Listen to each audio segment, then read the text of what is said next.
soldiers on wooden sand, typed array, rifles in hand. Hula gals with sunburned smiles, no war drums, just beach for miles.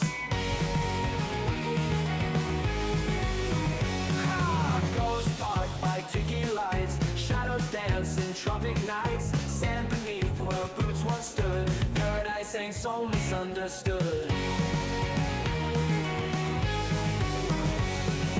Lost in waves and hula tunes, tiki drinks and months of moons. Forgot the fight in distant lands, just surf and play with tired hands. Bunkers built from palm hills, coconuts and crude soap, impurity dreams, fade and sun. Warriors turn beach bums.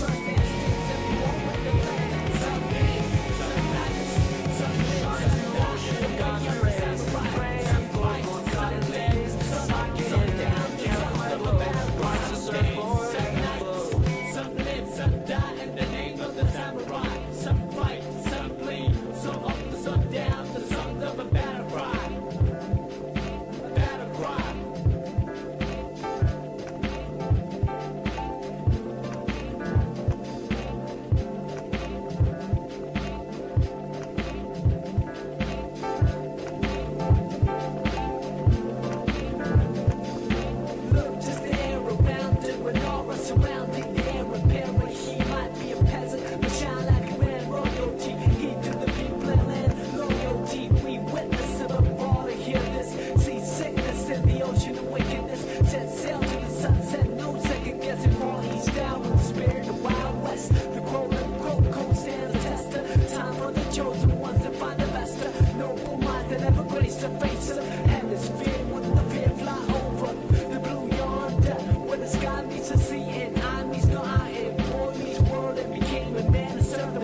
of a battle cry. Some days, some nights, some live, some die in the name of the samurai. Some fight, some bleed, some up, some down, the songs of a battle cry.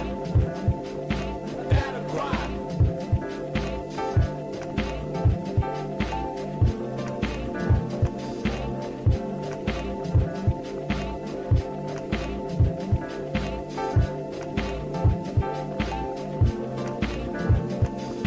Look, just stare around and we're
Howdy, howdy. Hey guys, super sorry about that delay. I take a little bit of time. I go off vacation. Whole system loses its mind apparently, but that happens, I guess. So I appreciate you guys sticking around. Sorry for that. Incredibly long intro. Super late, but there's a purpose behind it. I promise.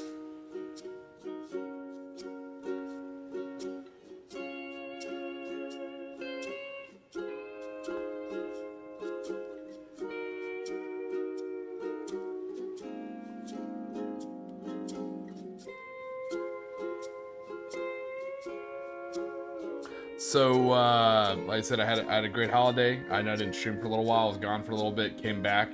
What I was doing is I was actually scoping out the place where I want to hold the bolt action event I want to do in 2025 called a Clash of the Caribbean. So I'll talk about more and more about that as I stream painting. So I am going to go back and start working on my... work on my Conflict 47 Dim Army I've been working on. And these are my... cultists that count as Germans.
Hey Nathan, buddy, what are you up to these days?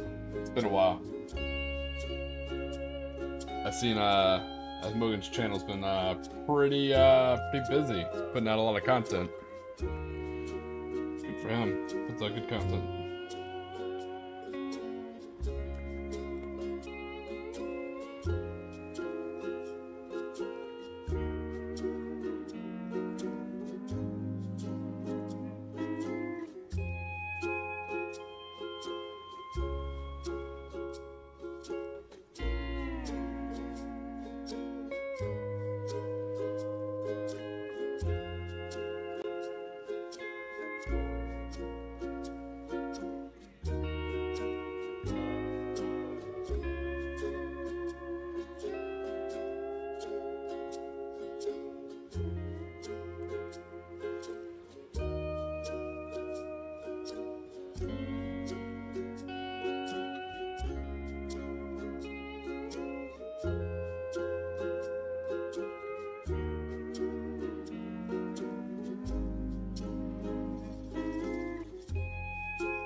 Oh man, hey, I appreciate it, but and far be it from me to correct you. I appreciate the praise, but you got it the other way around, man. I'm not sure if you remember, but you and him were the guys who originally motivated me way back in the day, brother, man.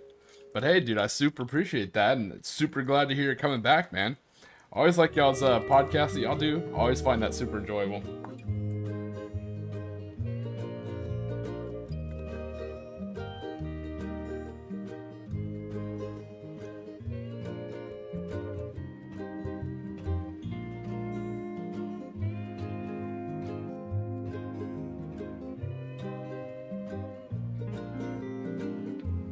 But yeah, just to prattle on about it. So I took a 2-day cruise out of Palm Beach, Florida. So that's over on the East Coast, about midway down. And it's a real short, like 2/3 day cruise, real fast little run over to the Bahamas. And that's actually where I want to host my bolt action event called Clash at the Caribbean 2025. So it'll be a very short, like 3-game event. And there'll be, you know, lots of prizes. You know, prizes for best painted. There'll be a prize for number 1, of course. More importantly, there'll be a prize for most sportsman, which is always the most important trophy. And I don't know. I think it'll be a cool time. It sounds kind of weird to do a bolt action event on a cruise, but when you think about it and you break down the price, the reason why I'm leaning more towards it is it's everything kind of all in one. You have your lodging and your food and all that kind of stuff, all part of your ticket price. There'll be no additional price for the actual event itself. You know, once you're booked on the cruise, that's your ticket to the event, you know. The event's gonna be small, only like 8 people. More than that are welcome to come, but I can only like kind of put 8 in the tournament. But I think it'll be the first ever tabletop wargaming in international waters while you're underway. So that should be pretty cool.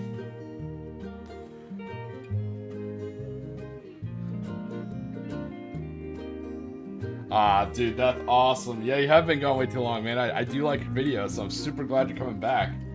But hey, man, yeah, that's always a good motivation to stream because you never know who's like kind of looking forward to it, you know? So I appreciate you saying that. That's again, it's a huge motivation for me to continue. Thanks, brother.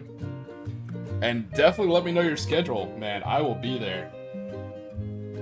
I don't care what time it is, I'll be there.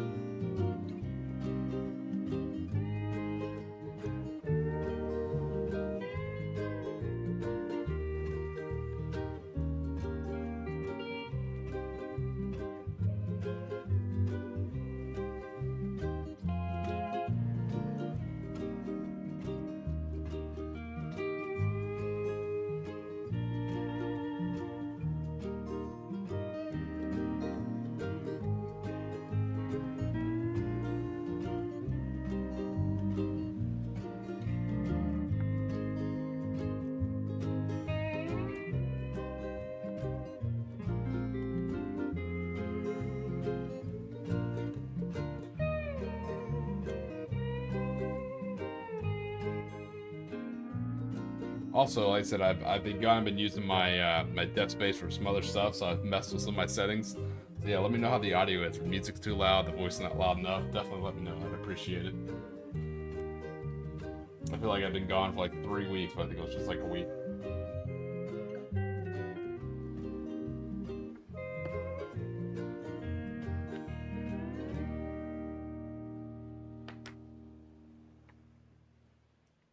Yeah, I had everything all set up, I had everything going. Schedule. I like that. Yeah, I had everything all set up, and then as I was going, I like bumped my camera, and it messed up the whole USB thing, so it took a while for me to like coax the machine spirit into coming back into working. I was like, work, damn you. I'll buy you all the toasters you want, I don't care. Work, machine spirit, work. Took a little bit of coaxing, and I finally got the camera to work.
Yeah, I appreciate you saying you like the vibes. It's always kind of been my goal. I've always kind of want more of a like a laid back, early morning, late night kind of thing. You know, just kind of show up and chill. You know, we'll get the painting done eventually. No rush. You know, kind of on Tiki time, just relaxing. And that's why I think that place where I want to hold my tournament, I think it definitely matches that whole vibe.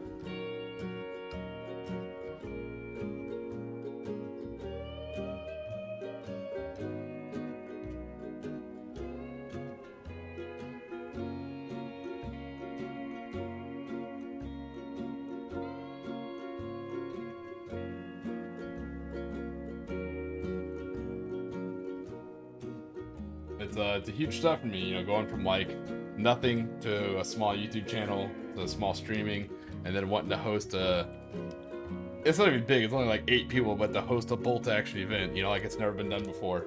Kind of a massive jump. So in between, I'm gonna be doing some small local tournaments. You know, kind of get my feet wet.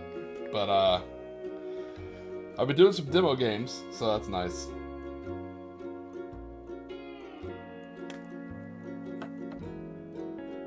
I was a little worried for interest, you know, but it looks like 3rd edition bolt action is really getting a lot of people interested.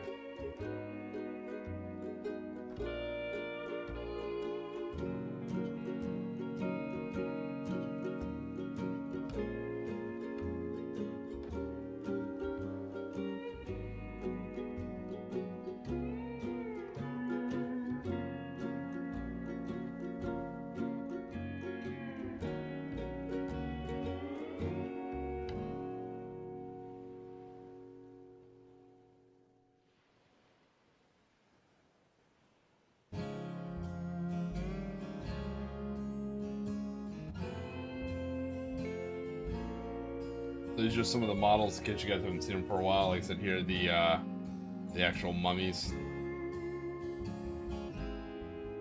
You can see with their purple eyes and their decayed flesh. And then the one model we do have finished is the 2nd Lieutenant. This is our Nox Cinnamon. Oop, too close. Yeah, gold bikinis, not easy to paint apparently. George Lucas is full of shit, you know. Gold metal bikinis are cool, but a pain in the ass to paint. Who knew, right? So a lot of these medals, a lot of these minis, these aren't actual Warlord minis. These I kit bashed out of a lot of different kits, everything from Frostgrave to Wargame Atlantic. So I think there's even some Perry stuff in there. So I said this is going to be the adjutant for the 2nd Lieutenant.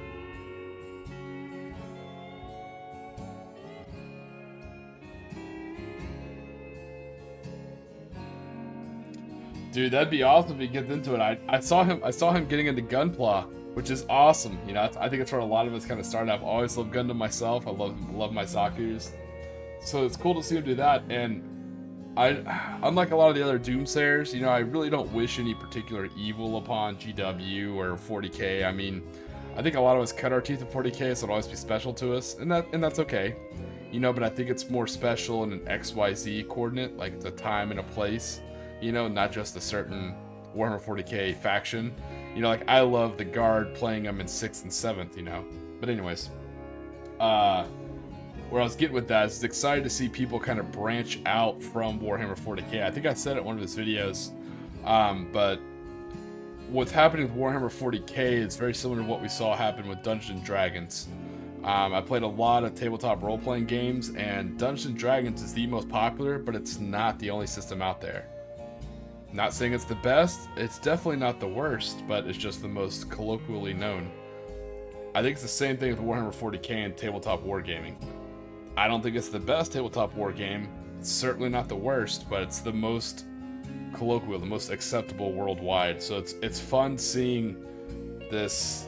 I wouldn't call it an exodus from 40K. It's more like seeing people kind of broaden their horizons. Like, hey, I like 40K. I don't really like what's going on right now. It could be the lore, it could be the rules, could be, you know, units getting legend, could be the constant updates, could be the terrain, could be anything.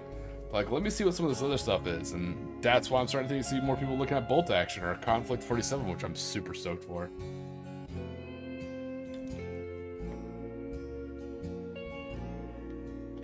I mean, hell, just last night, if you're familiar with Morning Glory, he was talking with Valrak of all people, and they're getting together to play a game, and he's like, hey, you want to play some 40k? It's like, fuck no, I want to play bolt action. And I was like, wow. that's kind of crazy to hear for Valrak to tell Morning Glory he wants to play some bolt action. Insane.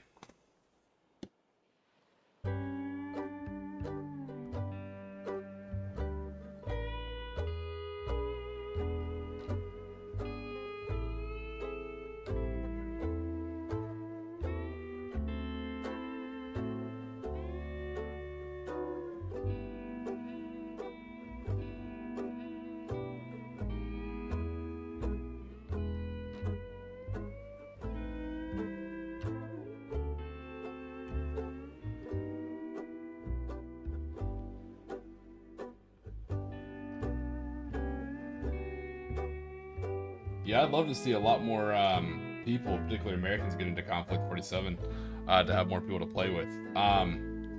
What I tell all the people is you don't, everyone's like, the models are expensive, and they're not wrong, because they're not really making a lot of new ones. They're getting a lot of people on the writing team, so hopefully we'll see a change here soon. But I think one of the big things is you don't have to jump, both feet in straight into Conflict 47. Just get a bolt action starter army. Get a bolt action army you like. Play some bolt action. And then when you're ready, add in some Conflict 47, I think that's the kind of the best way to do it.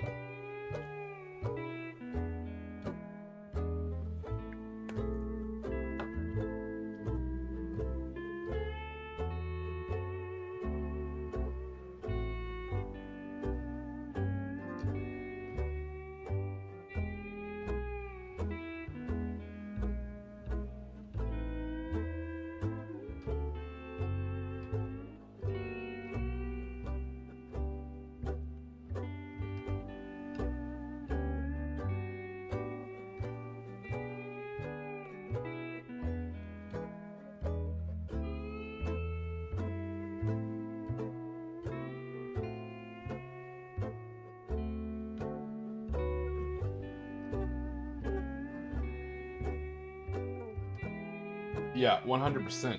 I think a lot of people also, I say this, I'm not going to do it too, because I hate people do it like, oh, I know people, or a lot of people. It's a unquantifiable comment.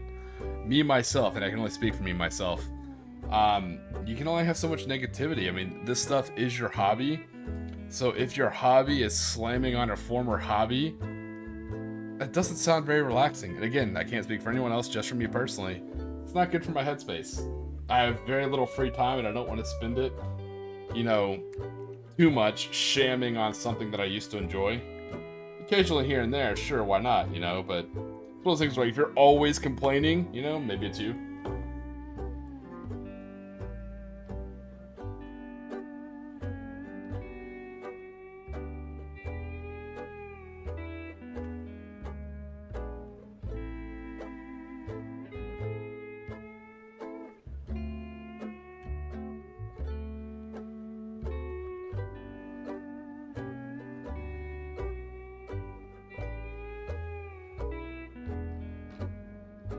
I'm so very happy to be streaming again. It is awesome to slay this pile of shame. I have so many more things I want to build. After meeting with the officer in charge of group relations on the vessel, and speaking with the guest services team and talking about renting out the conference center and getting all the tables and stuff like that. Ironically, the guy played Warhammer 40k, so he knew what I was talking about. He didn't know what bolt action was. I was explaining it. But he's like, what do you do for terrain? I was like, oh, what a cool question to be asked in the middle. I think we were probably 9 miles off the Bohemian coast. And I'm sitting here having a debate with a guy, not a debate, but talking to a guy about do I have enough terrain for the tables? It's so cool. Shows you how cool tabletop wargaming is. But yeah, I narrowed it down. I'm gonna have four boards.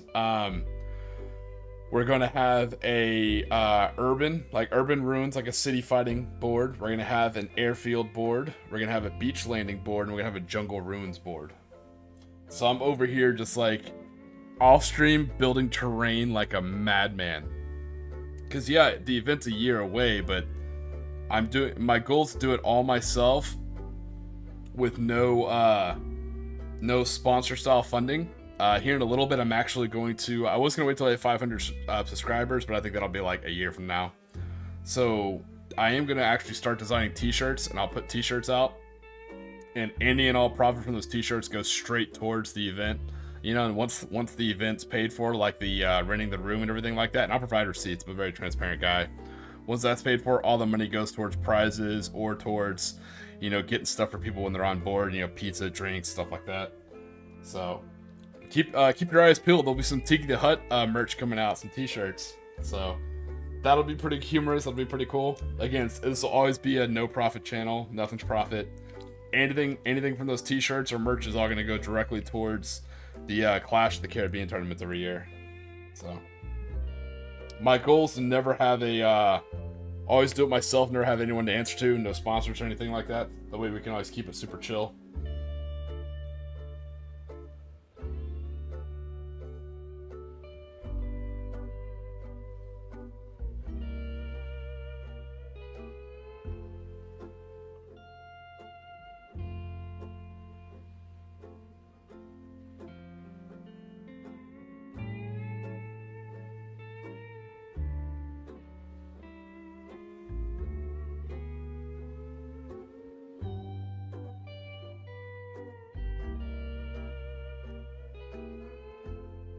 To circle back to the whole GW thing, honestly, I just feel bad for a lot of the newer Warhammer 40k players coming in, and I'm sure the people said the same thing to me when I first started, so I don't think it's unique.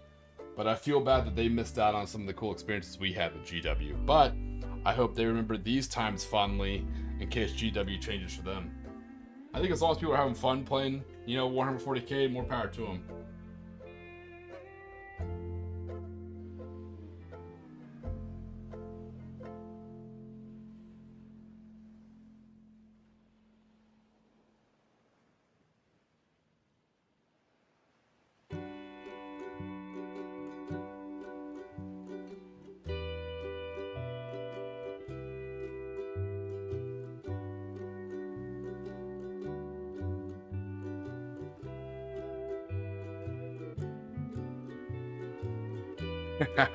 No, I appreciate it, but no, I'm a simple guy because I've always held the belief, and I have absolutely no shade and no shame on YouTubers who do turn a profit or do have sponsors. I think they're super awesome, and I personally like to support them myself.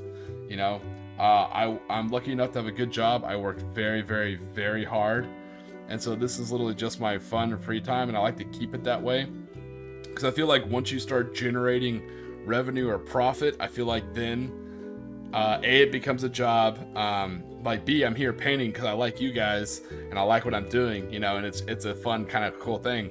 Versus if I was making a profit, I'd try and, like, you know, maximize that and do the right thing, and, you know, it's okay to do that. I have no shame on people who do, because people are really good at it and I love their content and I support it myself. But I don't want to chase that particular rabbit down that particular hole, you know. Like I'm a big compartmentalization kind of guy. Like I have my real life, my real job, my real name, my real persona. This is all a fun fabrication, you know. These are not real cultists. It's not a real mummy. You know, my name's actually not Tiki, surprisingly. You know, this is all fun. This is kind of just like a mask I put on. So, I mean, I think ultimately my big goal as far as sponsors, and I don't know how it works. I'd never want to take any money, but if I could get like a discount code to give viewers, I think that would be cool. It's like, hey, you know, use the code from Tiki's channel to get like 5% off like shipping or something. I think that'd be really cool, you know, but I wouldn't want any profit from it. I just think it'd be cool to kind of have that. But then when you get sponsors, you have to worry about what you put on your content.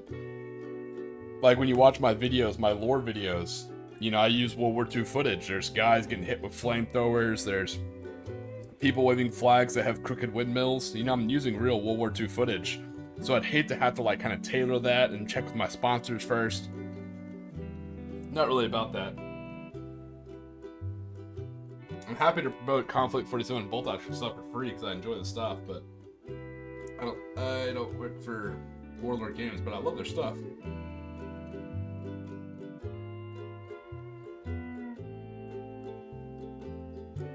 It sounds like I'm casting shade on those that do. Not at all. I think people who have sponsors are awesome.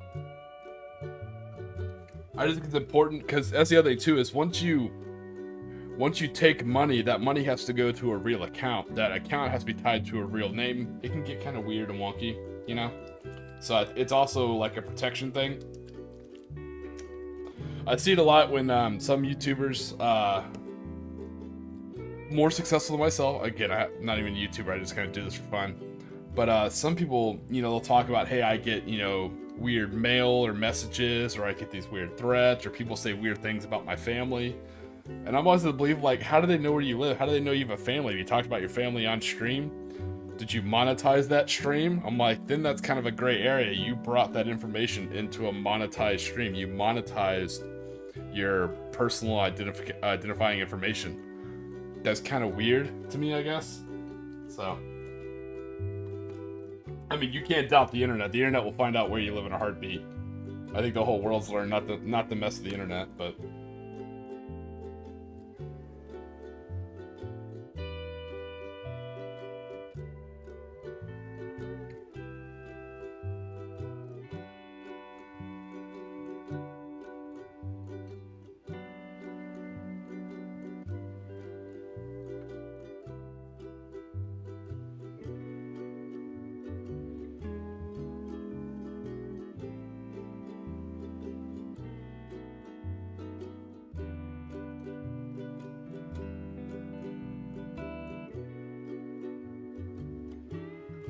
Yeah, it's a, again, the one thing I will say, I'm a veteran. I served a lot of years, so did my wife, and so it's the way I can handle my own mental health, I guess, in a good way. I know you say that people run for the hills. I'm okay, everything's fine. But the way that's always helped me is compartmentalization. So, I don't know if it's healthy, I can't give advice, definitely not even kind of medical advice. It works for me, or at least it appears, it seems to for many years.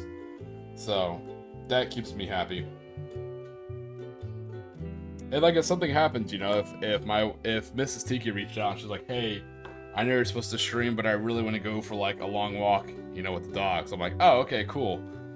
I don't want to blow off a stream, but if like push comes to shove, if I'm not taking any money, I don't owe anybody anything, I'm not robbing anybody.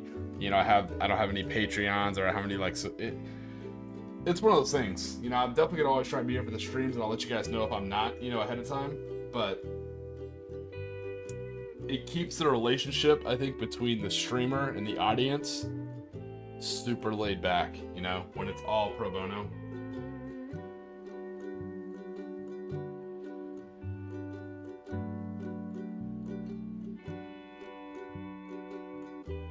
And then some people be like, well, YouTube's making money off you, so why don't you make money off YouTube? I see that argument, and usually my counter, and I'm not an IT guy, so I don't know anything. But yes, YouTube is making money off this, hopefully, one day. I don't know if they are. But they're also allowing me to stream, so I'm pretty okay with it.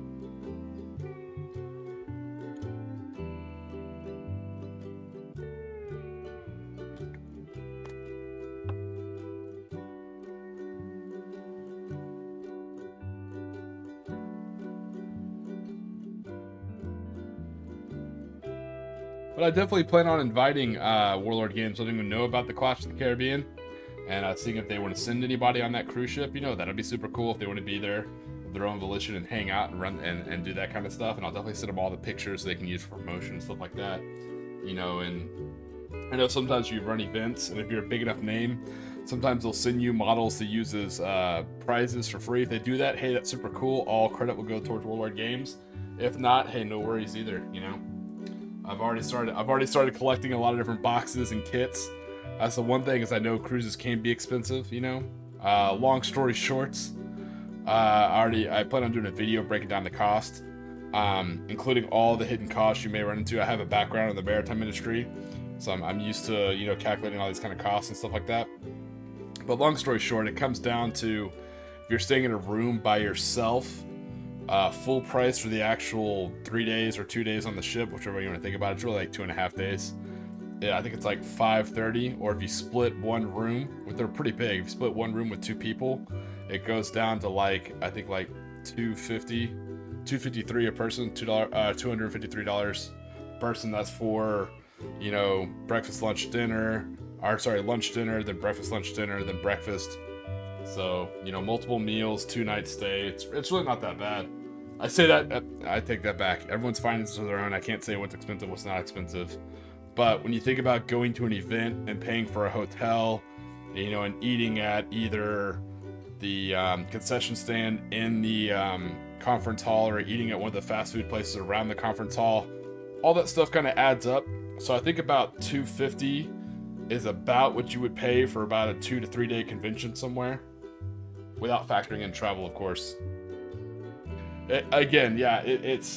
But also that's the most bare basic room with no amenities and stuff like that. You can always add stuff on if you want, but that's like the bare bones price, not factoring travel. Some people drive, some people fly. I can't control that. But in order to make that more attractive, I plan on having a lot of prizes, you know. And if you're flying, I'm happy to mail them out and stuff like that too. That's why I also want to plan it a year out. That way, you know, people can budget for it, and if they want to go, you know, they can put money away and get it that way.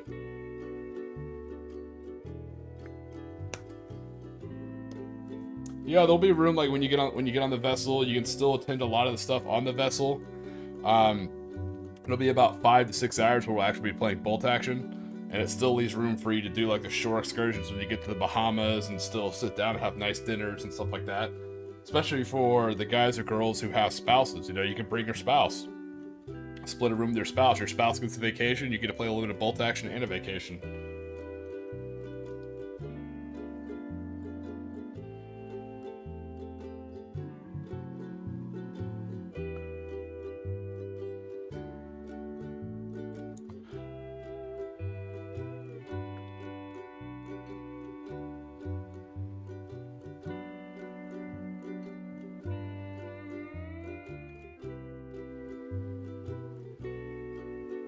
Yeah, I've just watched a lot of videos about people running cons for the first time, and like, you know, we've all seen the horror story, Dash Con, Rainforest, like we've all seen like the horror stories, you know. So I'm sitting here trying to calculate, I'm like, this could easily end up being one of those horror stories, absolutely.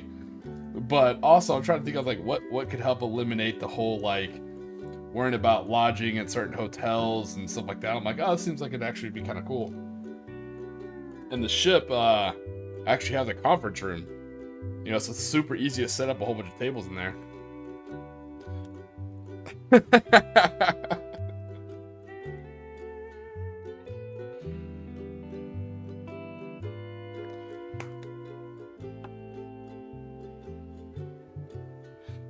You know, it could be a wife, it could be a husband, a significant other. I mean, people can even bring their body pillows if they want. It'd be kind of weird to sit at the main dining hall. So the cool thing about the ship is it's the Margaritaville at Sea of Paradise. So you hear some good things about the ship, you hear some bad things about the ship. Just like any other YouTube genre, you know, it's all about the drama. It's how you get the clicks. So a lot of people rate the ship over the coals because it is so approachable. I don't want to say affordable, but approachable. So a lot of people critique it because they're used to sailing on like massive floating resorts and stuff like that. That is not what this ship is. This ship, I wouldn't even call it a cruise ship. It's more like a luxury fast ferry between Florida and the Bahamas. Like, it is a very old ship, and it's a Margaritaville at Sea theme, so it's very Jimmy Buffett theme. So there's really no dress codes. It's super laid back. You know, t-shirt, flip-flops will take you anywhere on the ship. Dining room, no one cares. You don't have to wear a collared shirt. You can just keep wearing the same. We were in the so I wanted to do a site survey, so I went with Mrs. Tiki. We enjoyed a cruise, and I went everywhere on the ship, you know, testing everything out. And we were sitting at the in the dining room having a nice dinner, right? I had a collared shirt, Mrs. Tiki had a dress, all that kind of fun stuff. And there was still a guy walking around because somebody flagged him down and asked for him. So one of the servers came by with a tray of shots, you know, so people took a couple shots. It's like, hey, anybody else want shots? You know, because to pay for things, you just swipe your room card and it goes on just like a hotel, it goes on your room bill and you pay it when you leave the ship. It's like, anybody else want shots while I'm here? So people are like, yeah, I'll take a couple shots. Like, oh, I'll take some shots. And the waiter's just bringing around shots in between courses of the meal. It's absolutely hilarious. Super laid back ship. Very, you know, very on brand for me. Very tiki, very tropical, very relaxed. Super chill.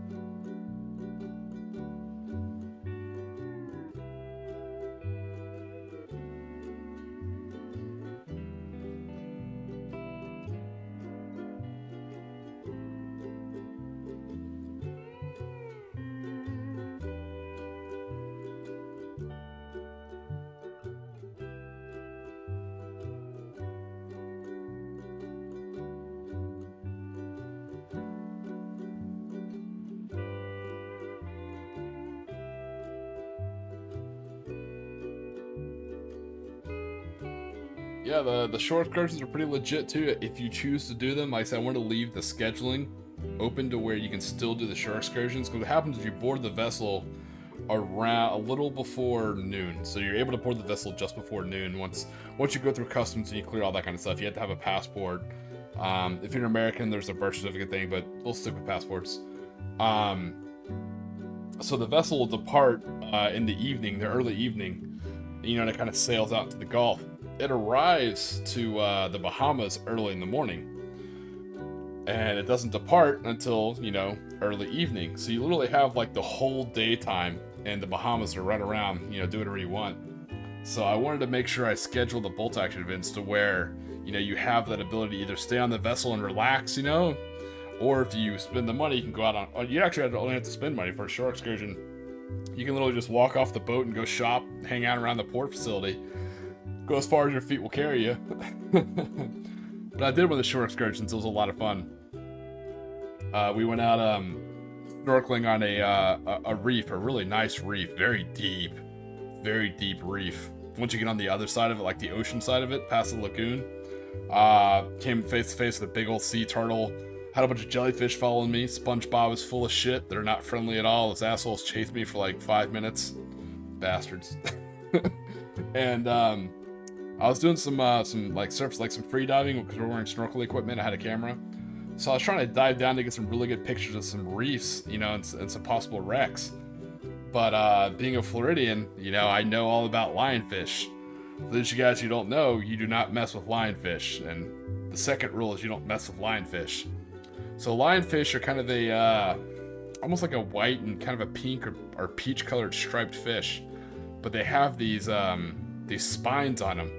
And they are lethal. Extremely lethal. You do not mess with lionfish. So, what a lot of people don't know is they like to hang out under cracks and crevices underwater. So you never swim, you never stick your hand where you can't see underwater, especially under a crevice, anywhere in the Caribbean, much less anywhere else. If you have something shiny, a barracuda is going to bite your fingers off. If you don't, you're likely going to poke a lionfish, and then that's... Hope you filled out a Wilden last statement, So,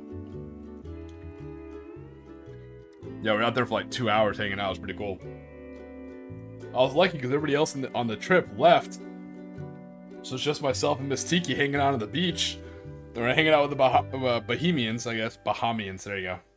And they're like, "Oh, you want us to call back the bus?" I was like, "Nah, we have a pickup time." He's like, "What do you want to do until then?" I was like, "You guys have beer?" He's like, yeah, we have a brewery. He's like, "Yeah, how much beer you want?" I was like, bring us a couple beers. So I just laid out on the beach. Mrs. Tiki was racked out. She was asleep. So I just hung out, drinking with the locals, eating conch fritters, drinking local beer. Had a great old time.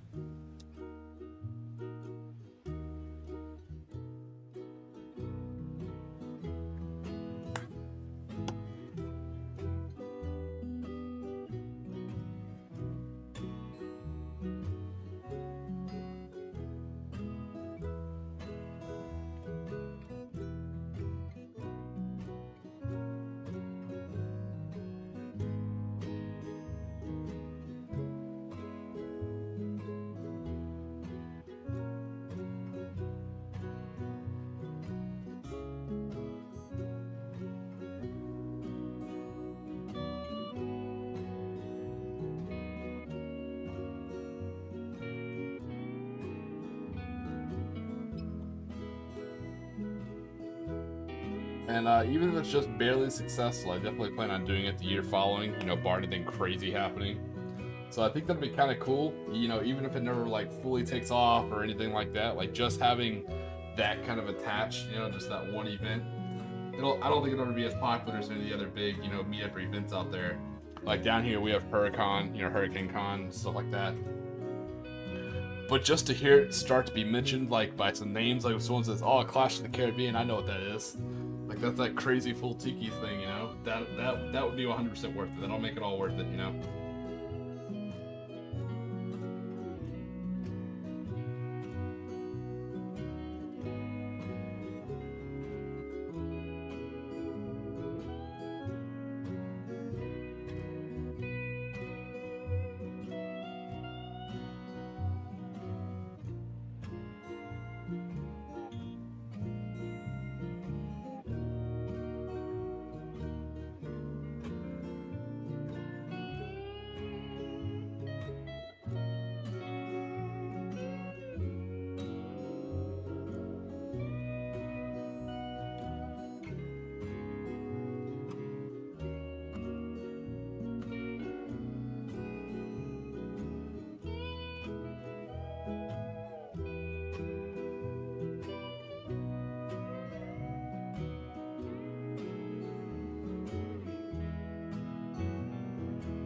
yeah, definitely keep your eyes peeled. I'll do a lot more videos breaking down what the tournament's going to look like, what the 4 boards are. You know, I'll have more information about the ship. You know, full tour, my personal critique on it. Link to other videos that I think have given it more of a fair shake. You know, and some that are very critical of it, because I think it's good to have all information. Just because I had a great cruise in the vessel doesn't mean, you know, the next cruise in the vessel will be as good, especially a year later. A lot of variables, you know.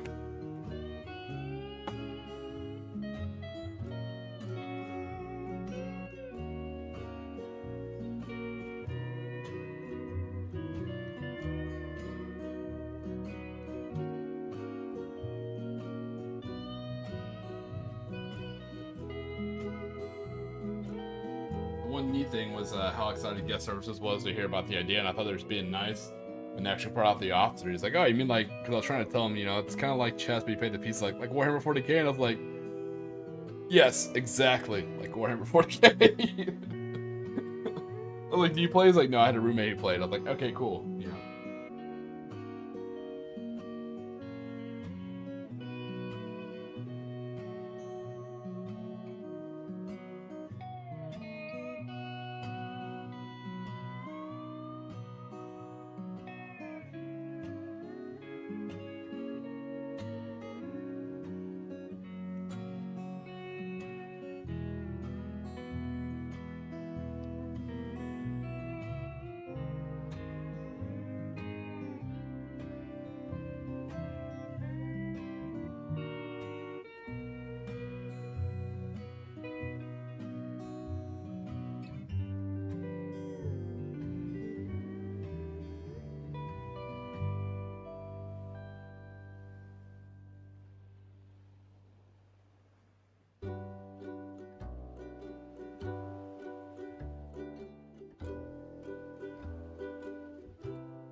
I figure September, October might be a good time for the event because, you know, people who aren't down here in Florida are down here in like a subtropic climate.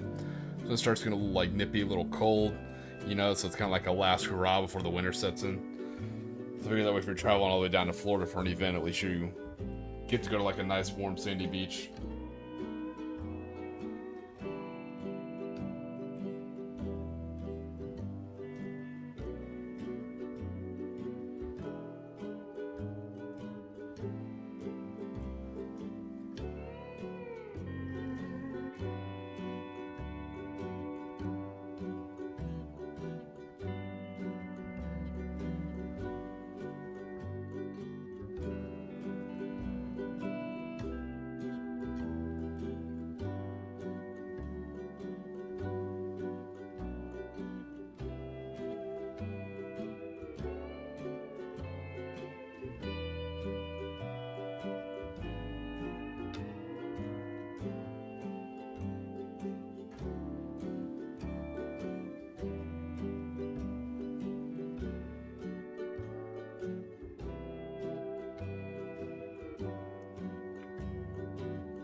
What about you, man? Are you gonna get bit by the bolt action 3rd edition bug?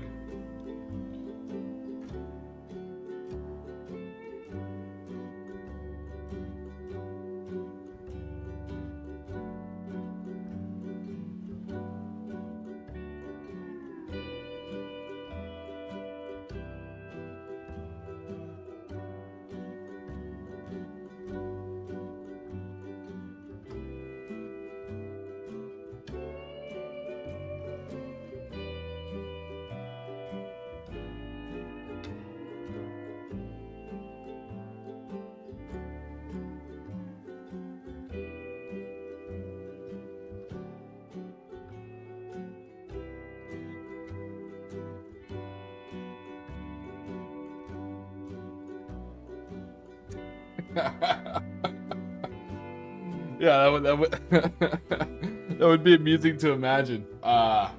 If only, man. They'd definitely find someone better skill to paint and teach that. But that was one of my goals. That's one of the things I'm trying to do. Is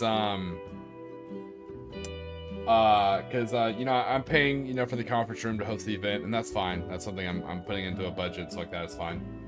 Though what I'm hoping is on the day when people do a shore excursion, I'm hoping to kind of like talk to the cruise line, because September's one of their non-busy months. They'll have plenty of room on deck. Like even when I went, it was almost like a ghost ship. It was phenomenal. Probably a terrible reference to make, but there's a part of the deck where they just have some ping pong tables out. So what I'm hoping is they'll, you know, let me throw a game mat over that and do like some Conflict 47 demo games. You know, it'll be separate from the actual bolt action tournament. That way people can still do the shore excursions.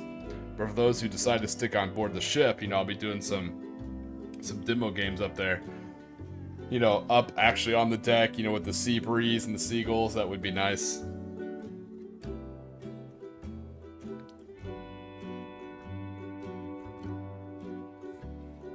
No, I hear you about the 40k lore, dude. I still go back and read my old books. It was Battlefield Gothic that got me into it. Some of the best lore, I think, personally. But yeah, I could reread Gaunt's Ghost and some of the other Black Library books so well. But I always say, like, Gaunt's Ghost isn't bad. I like the Guard, but it's the Battlefield Gothic books that got me. Execution Hour, Shadow Point, Mortal Fuel, even Double Eagle, which is more Aeronautica than Battlefield Gothic, but they're so good.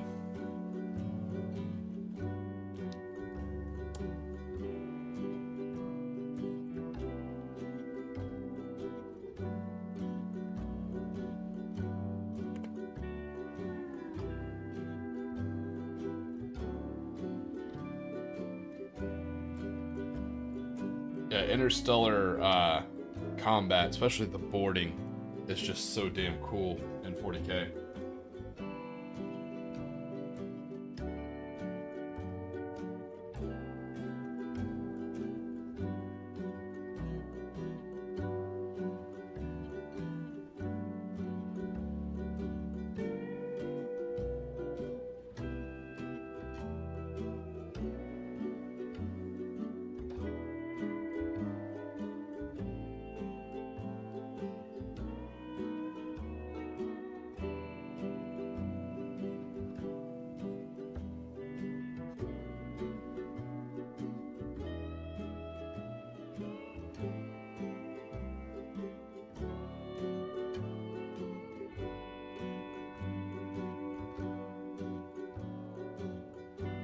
Not gonna lie, I'm kind of excited for Warhammer 40k. I hear the new kill team is gonna be co-op. Now that's kind of cool. That's new. That's cool. That seems like a kind of a good way to get people in. That's something different they got going for them. That's actually really cool.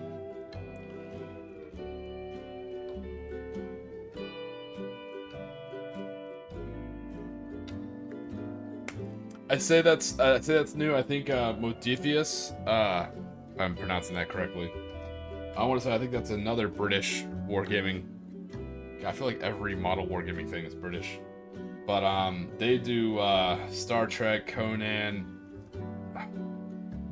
Fallout, and a few others. They have a couple other IPs that they do, but they actually had a really good co-ed program using like a it's almost like an old school like paper style AI. Like if this model's here, then it does this option or this option or this option. Like very simplistic, almost like choose your own adventure book kind of style, but it was very effective. I did a lot of Fallout, Wasteland Warfare, and 2D20.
surprised you didn't say that would be the correct way. I'll wait for you to type that.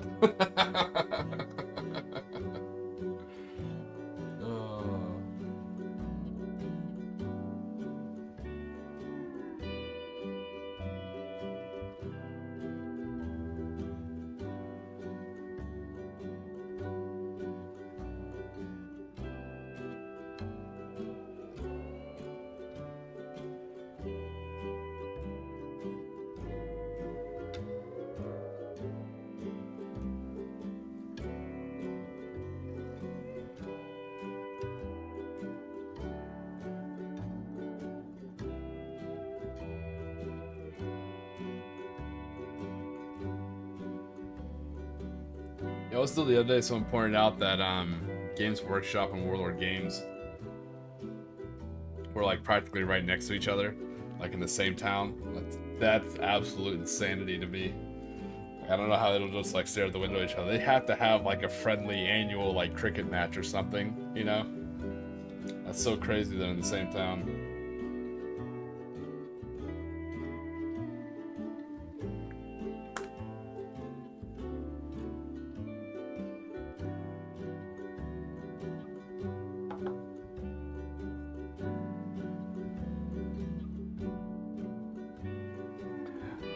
So I think post 2006, like post YouTube, I think there is actually now an American language, like a North American language. But up until then, there's so many regional dialects that it's I'm sure it's the same thing, you know, with British style English. So different dialects that it's just not even a shot. Now it all kind of mixes and it's an amalgamation, which is kind of weird.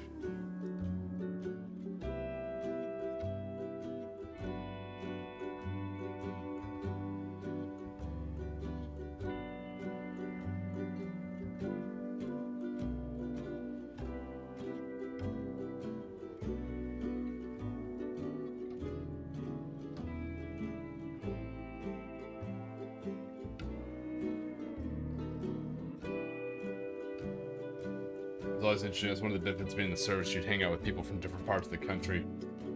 So you'd have a boss who was from New England who'd say like "wicked" every now and then. And then you'd have like a troop who was from like North California, so they'd always say like "hella," you know. So you pick up these like weird, awkward terms, you know, that you never heard growing up in the South. It just becomes like part of your lexicon, you know, that you kind of pull from here and there.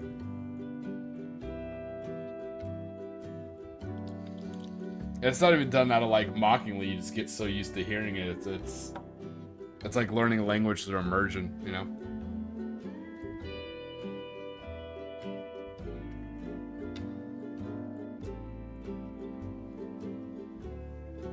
I'm sure there's some. I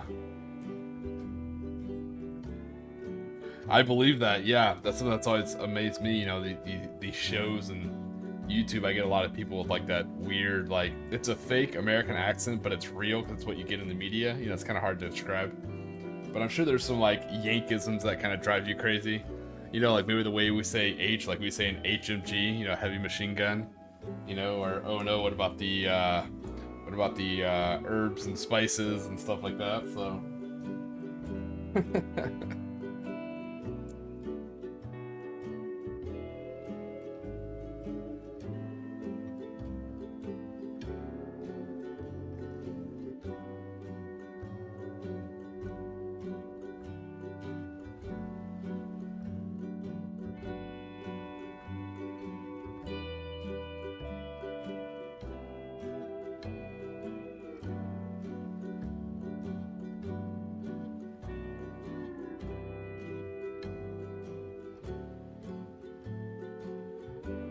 This guy I'm working on, you can tell he looks a little bit different than the others.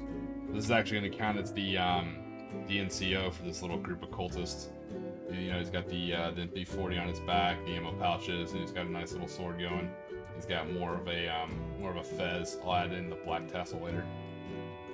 He's got more of a fez than like a turban.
Yeah.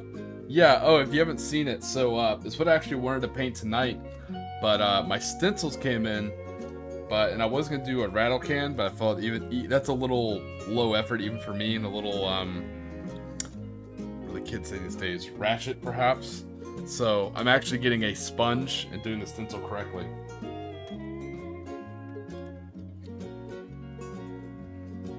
So we have our Panther X with its special, gravity field projector on it. So to paint it,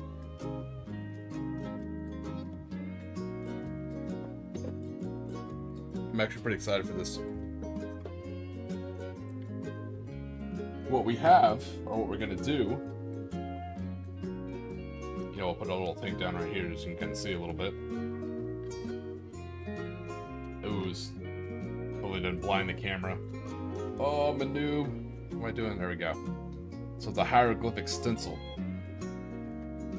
So what we're gonna do, we'll put the stencil down on the tank. Get the angle right. And we're actually gonna stencil hieroglyphics all over the tank. So it's gonna make it kind of appear more like kind of in league with this cult of Imhotep. They kind of, it's my count as German army when I want to do demo games for Conflict 47. That way I'm not showing up to a local friendly gaming store with a whole bunch of angry waffles or crooked windmill kids.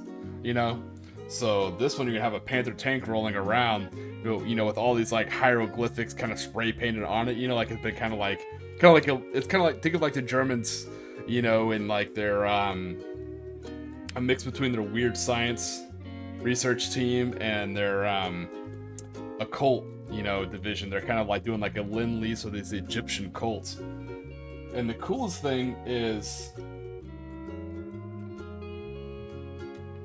you look at the tank and the Shrek field projector, it looks kind of like a giant eye, and so that's what we're gonna call the tank, because this is the Eye of Horus. That's what I'm gonna call the tank. So it's this big giant, the turret on top of it that glows green and does all the cool heavy gravity cannon stuff. It actually looks like a giant eye, so it's the Eye of Horus. So that'll make this tank kind of look different. It's all the hieroglyphics. I wanted to paint it today. My sponges didn't come in. I wasn't able to go to the store and get them because I worked weird hours. I got called in early. So I'm like, damn you. So I have to wait for my sponges to come in. Unless you, if you're a painter, or if anyone else is listening to this, if you have an idea, definitely let me know. If there's a better way of painting a stencil onto a model like this, I figured using a sponge and the stencil up against it would be better than just spray painting. But I think we'll see. We'll find out.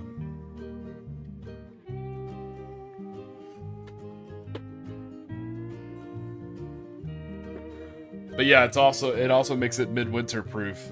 People are like, oh, don't make me play as the don't make me play as the Nazis or as this and that. I'm like, no, it's the cult of Imhotep, from a pulp movie, from the Mummy movies. So it's one of those things where I'm not caving, I'm not bowing down to those kind of people. I'll happily paint a German army. It doesn't bug me at all. It's no skin off my ass. But at the same point in time, I also don't want to do demo games in local friendly gaming stores and have some soccer mom see it and lose her mind and send a bad review. Again, I don't want to cost someone else, their business. So that's why you watch my videos. There's plenty of unfiltered historical stuff. I'm like, shit is what it is, man.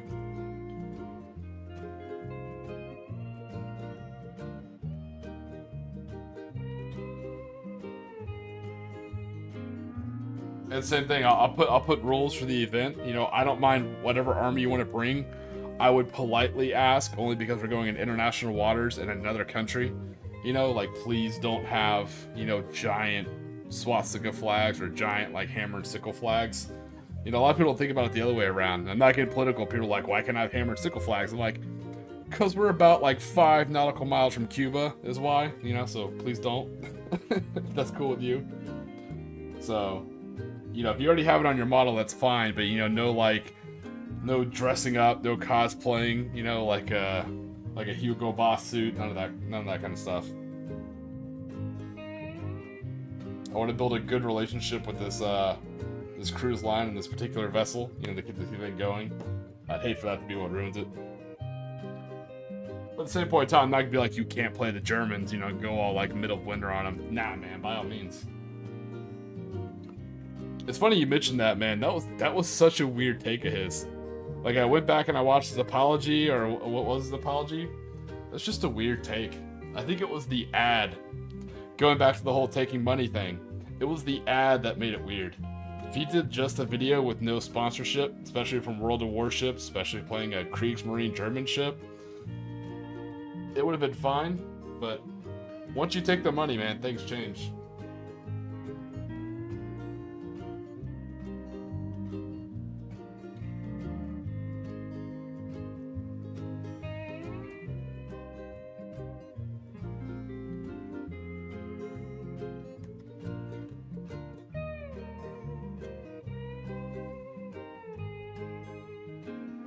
Yeah. Unrelated news. Florida man starts a Caribbean revolution accidentally by trying to attempt to play a tabletop board game. More news at 5. Infamous man known only by his nom de guerre, Tiki the Hut, is now wanted in 4 different countries. The Central Intelligence Agency has denied any and all relation with said asset.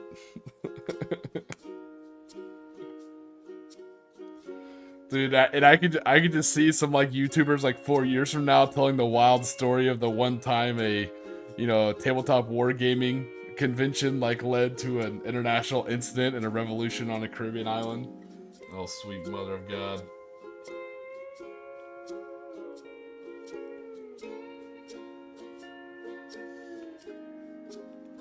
It's like Fire Fest, but it's like Firefight Island, Firefight Festival.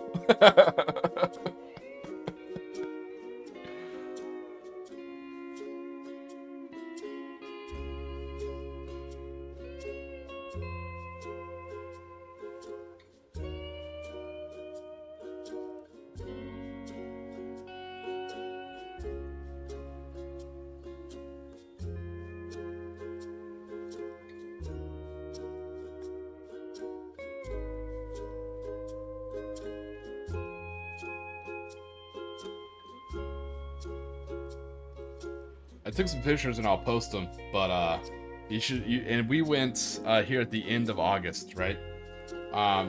You should have seen how dead this cruise ship was in a good way. There was not a lot of passengers, and one of the neat things is, and one of the other things I'm excited about this is, it's kind of like a little cheeky thing. I don't run it as the cruise lines thing, but they do something for called like Hero Sail Free or something like that nature. So the way it works is, if you're active duty or a veteran, and I think of the U.S. military, because it is owned by the U.S., but it's flagged by the Bohemians, who are a major ally. You know, I say a major ally, they're an ally of the U.S., obviously, geographically. So the cruise line does Hero Sail Free, so what it is your room is covered. Now, granted, it's a basic room, which is fine, but your room you don't pay for. You only pay out for, you know, the taxes, the port fees, and then the fuel and the gratuity charge. So it ends up being like, I think like $173 a person or something. It's something crazy low. So the cool thing about that is, you know, you've watched some of the other YouTube stuff going on with cruise ships right now. There's all these like fights and arguments and all these other cruise ships. Margaritaville Sea so far doesn't have that problem, you know, knock on wood. A lot of their passengers are all military. You know, when we get there, we're all happy as could be. Like, oh, there's a dining facility, there's like a chow line, like, are we gonna be at a certain place at a certain time? Yeah, we can do that. So it's funny, while I was there, you know, hanging out with all these guys, they're all military, you know, so I was with my element, you know, and it was super easy to relax, super easy to have a good time. So that's the other benefit of hosting this event. You know, I'm gonna put out a sign in front of the whole thing, you know, kind of crack the door open too if it's not too loud. So, you know, people walking by, again, about 40-50% of the passengers were all military veterans. So, you know, they'll walk by, they're like, hey, what are you guys doing? I was like, hey man, we're throwing dice. Looks like the airborne are about to assault this, you know, Fallschirmjäger position. You want to roll some dice? They're like, hell yeah. And I think it'd be another cool way to kind of bring in more people to the bolt action hobby.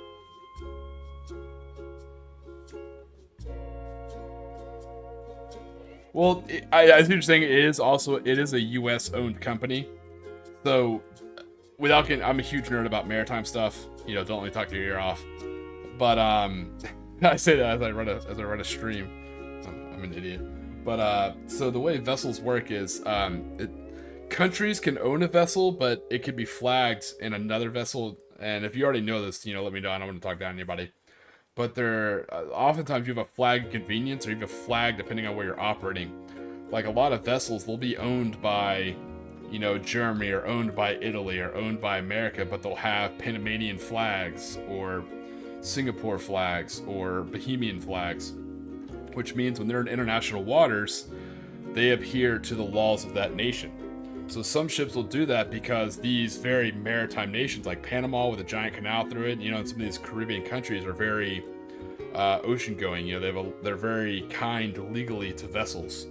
They give them a lot of leeway. So a lot of ships will fly those flags that way they can apply those laws when they're in international water. When you're in a company's harbor, you have to abide by their law. But in international water, you have to abide by whatever flag you're flying off the back of your ship. So a lot of ships will have these other flags, and they pay their crew. So, for instance, the United States, we have a minimum wage.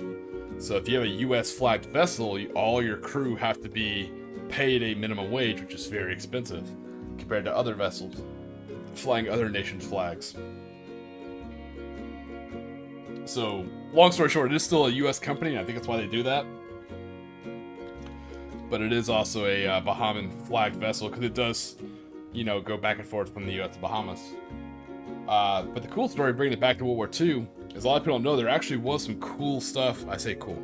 There actually was some hot conflicts in the Caribbean during World War II. A lot of people don't know Aruba had a massive, I'm talking massive fuel refinery. And the Germans wanted to like try and stem the logistics that the US was feeding into Europe. So they literally sent a metric shit ton of U-boats into the Caribbean to try and sink tankers anywhere they could. And they actually made an attack on that refinery. Hey, Matt Larkin, what's going on, buddy? Hey, thanks, man. Yeah, I did have a good vacation. We're just talking about that, actually.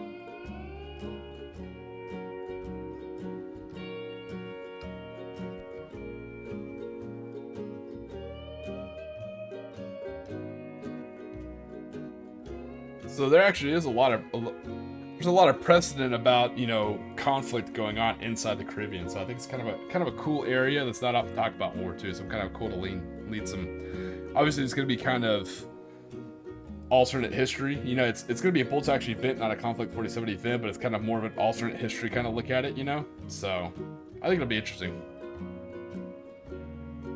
Oh no, you're good. I knew what you meant, Nathan. No, you're good, buddy.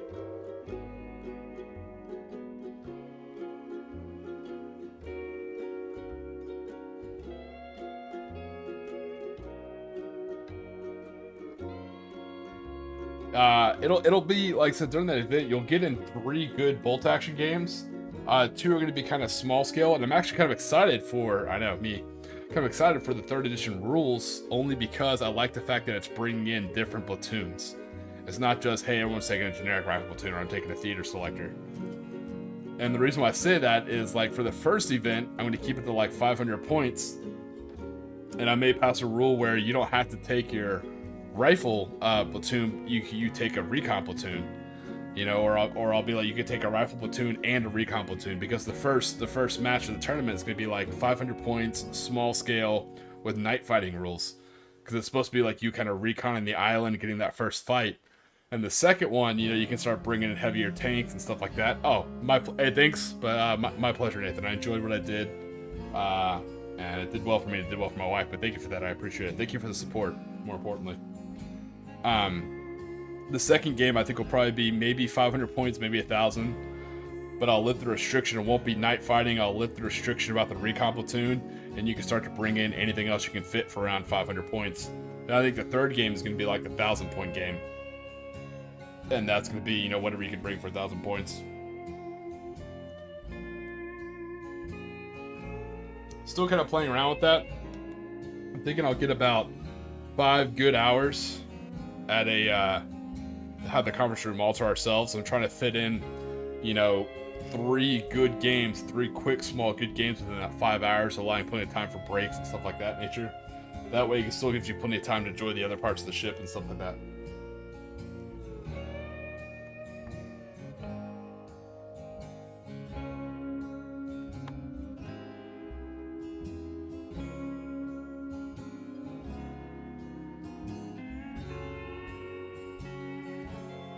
But how you doing, Mad Larkin? I hear you're about to run an apocalypse game. Are you stressing? You have any advice about running events, man? I'd love to pick your brain.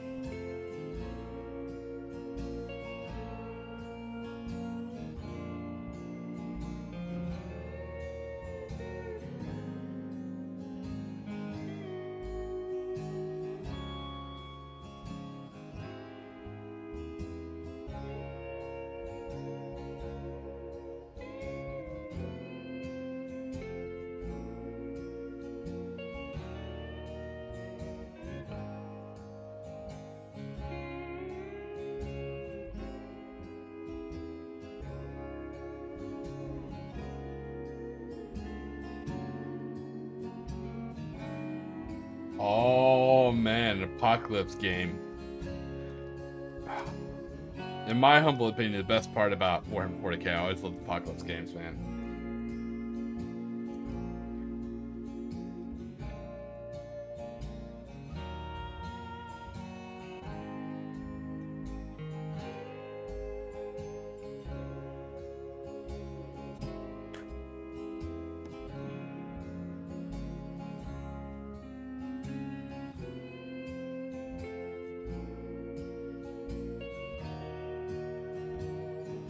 Yeah, that's what I hear. Like I said, I got about, I got a year, so I'll probably be doing like 1 or 2 small local events. Just to kind of put some stuff under my belt, shake some hands, kiss some babies, get to know some people, you know, get the TO experience under my belt. Which means when the rules drop for 3rd edition, I gotta hit it hard, I gotta become a rules expert, so usually it's not my bag of tea, but it's exciting to do new things, you know?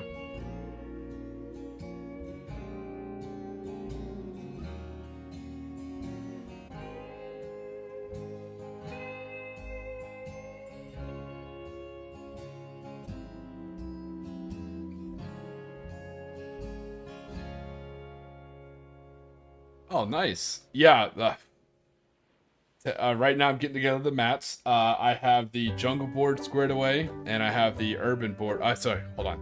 I have the jungle ruins game mat ready. I have the urban mat ready. I think I may swap it out for a different one. As far as the terrain, I'm close to having all the jungle terrain done.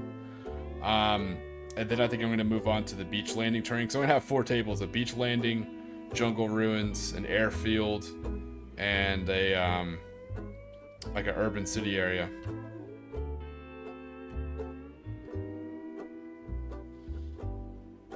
Yeah, that's probably about what I'll be doing, like little local ones. It's actually not a bad idea.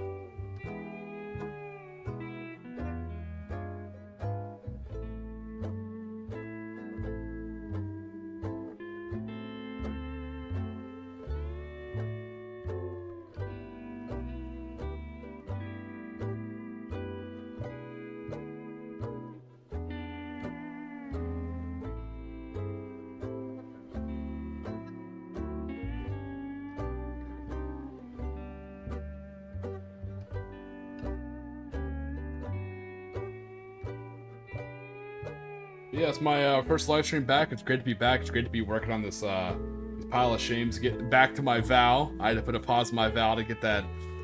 I think I forgot what the ending count was, because I went crazy doing it. I think it was like, I think I built 48. Yeah, I think it was like 48 new infantry models to get ready, built and painted in a week. Like, I went crazy doing it. So it's nice to take a little break from painting. You know, I went on my holiday. But it's nice to come back. And the worst thing is I didn't complete this vow for Morning Glory's event. So I couldn't vow or any of those like 40-something guys I built, which would have been a lot of points, but still, you know. So now I'm back to working on this original vow. So I'm pretty excited about that.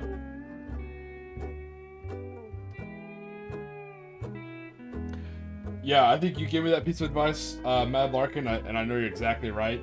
I think it's about making a good call in a right amount of time where you don't delay the game, and staying consistent. I think that's the big key too. And just making sure everyone has fun. That's my biggest goal, is make sure everyone has a good time. That's why I'm also racking up the boxes for prizes too. I want everyone to walk out with something, you know?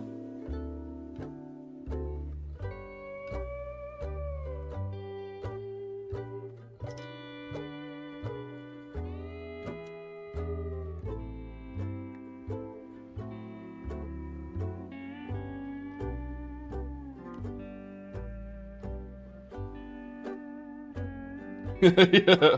Every time you see someone else painting, like, shit, I gotta work on my vow. Well, I was supposed to be working on my tank today, but my my sponges, my stenciling sponges didn't come in. Actually, I'd love your opinion, Larkin. I'm trying to paint stencils, like from an actual like metal stencil. I'm trying to paint a stencil onto a miniature. Is it better to like tape everything down with like painter's tape and newspaper and just spray paint that shit on with like spray primer? Or is it better to actually use like a legit sponge and sponge on through the stencil?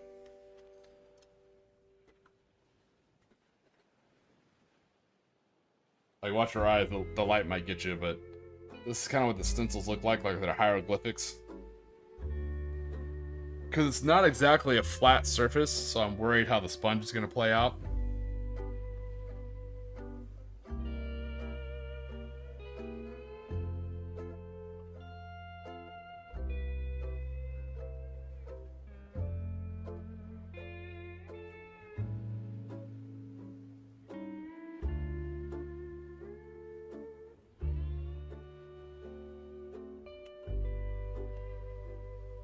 Alright, yeah, a little trial and error. We'll see which one turns out well.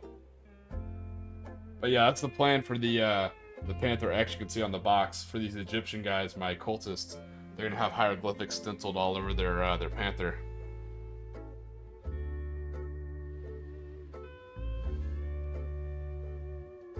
Well shit, I think we'll spray paint.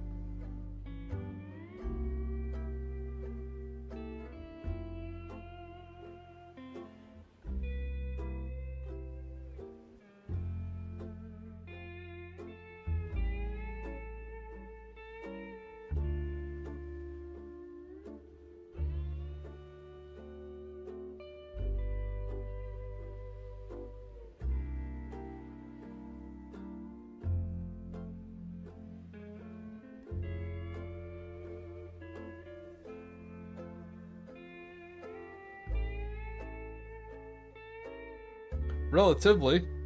I mean, it's on the back of a tank, so it's kind of, that's why I'm worried. It's not really a flat surface.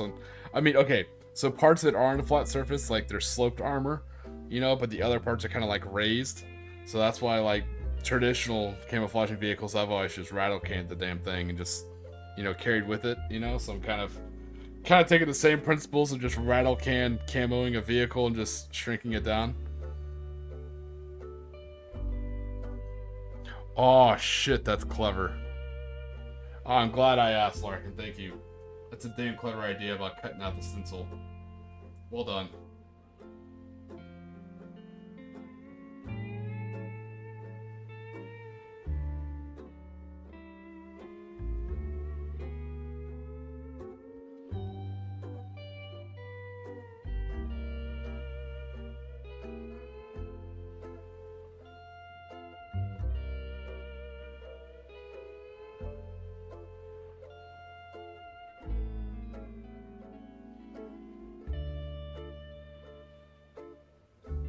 Here's one of the, you can tell my cult of Imhotep guys are count as Germans, because here's one with a nice little MG42.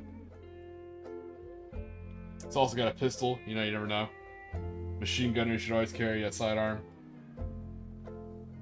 Right? I know, that's exactly what I'm saying. I'm like, man, clutch advice.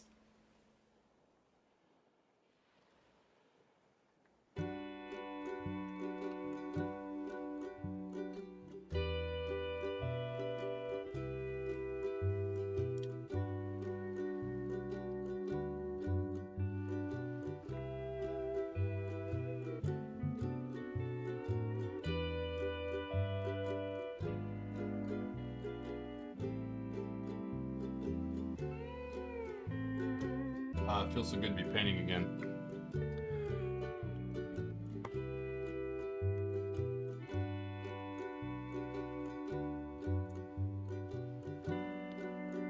All right. I like it. That's one thing I do like about spray primer. I feel like using spray primer is a lot easier than an actual like rattle can spray can, you know? Thank God for spray primer.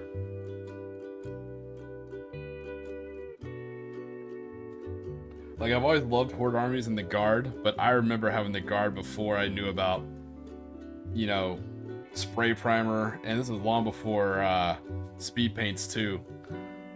So I'd get a box of Guardmen, and it would be a hell of an endeavor to paint all those little bastards. Now it's a little bit better.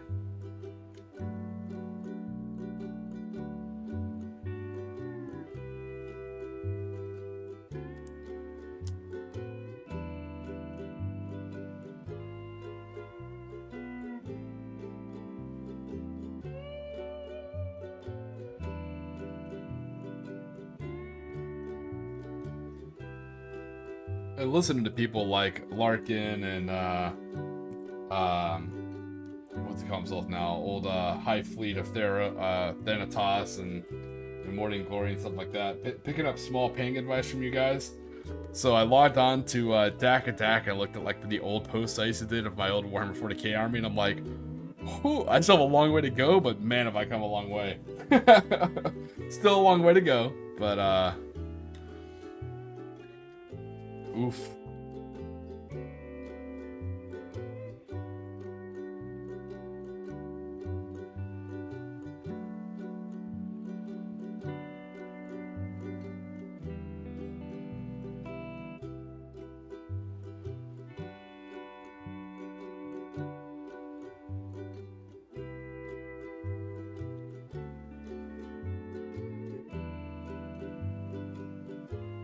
I mean, Nathan, we were talking earlier about, you know, 40k, or older 40k back in the day.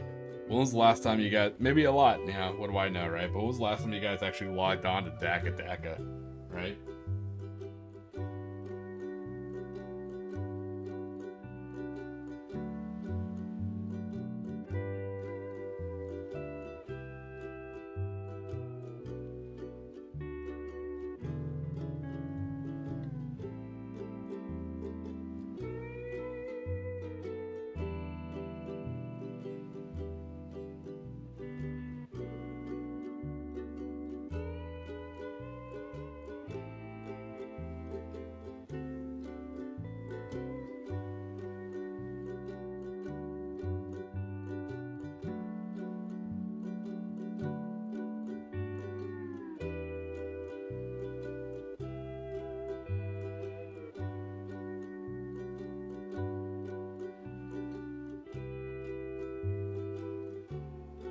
Oh man, I remember being a very young Tiki. I'm talking like junior high, maybe high school, you know, and like listening to music on Windows Media Player, right?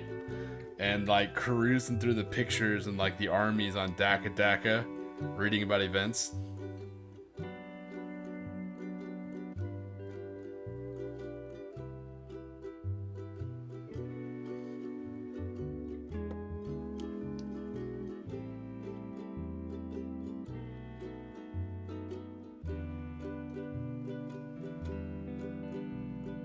Talking, this was like early 2000s. You know, back when everything was still on Goblin Green bases. Yeah. Those days. I'll never forget the coolest army I saw, and I remember I'd always stare at it. This dude had this giant Catachan army. I remember he had, I think it was a Warlord Titan. Yeah, he had like a Warlord Titan. And he had a story about all his units, like his Sentinels were a bunch of like rogue guys who were always getting in trouble and getting arrested, so he made them Sentinel pilots. You know, every squad had a story. Oh man, that was it. That was the magic that got me to Warhammer 40k. I wanted to be like that guy, you know.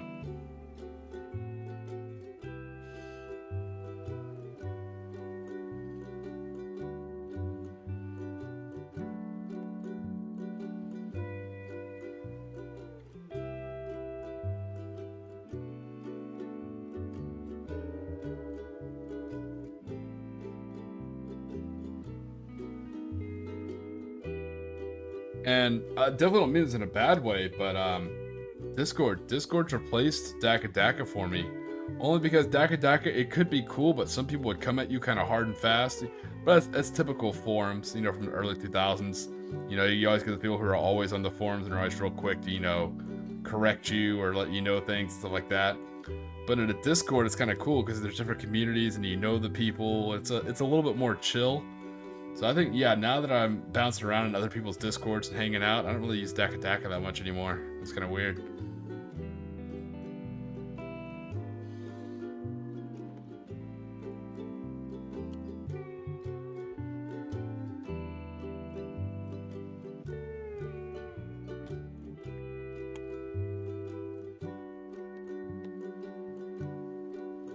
Those were the days. I remember berries.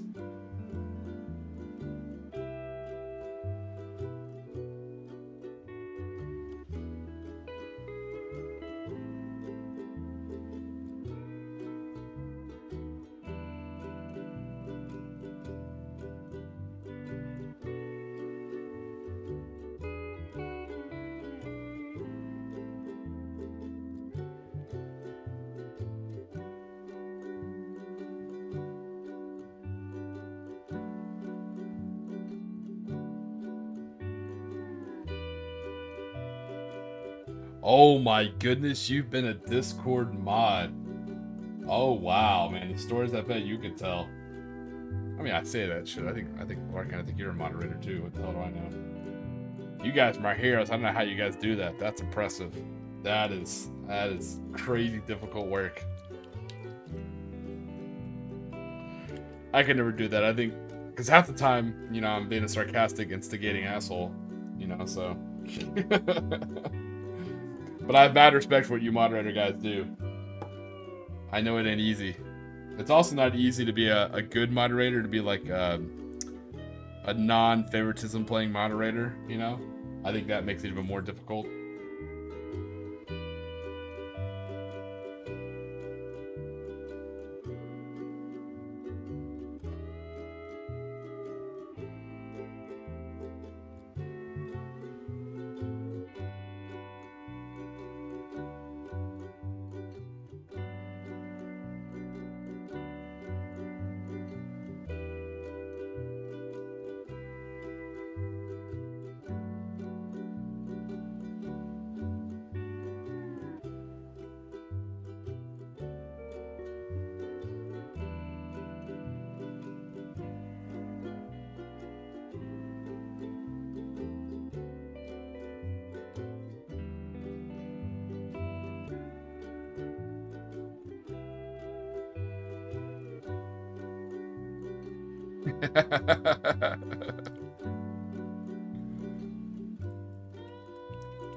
Yeah, I think the active part is what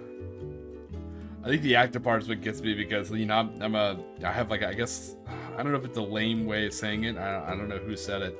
I've heard most people say it, and I kind of like the term, but hopefully it's not connected to anyone lame. But it's kind of like a social battery. You know, I can have a social battery. You know, I'll pop in here, be friendly, hang out. You know, but, you know, every now and then when I need to like recharge, you know, like being alone, you know, just reading a book, enjoying a cup of coffee. You know, not really equal parts like fun time, like fun, friendly time and quiet alone time. But I'm one of those people where I'm very comfortable by myself. You know, I can be by myself. It doesn't bother me. Some people don't. Some people aren't comfortable with that. But I'm also comfortable around people. It's just I can't always be around like a lot of people. I can't. Good example. I can't be like Morning Glory, who I find extremely impressive. That guy is switched on, and it's wildly impressive. I can't do that for long periods of time. You know, I had that social battery thing.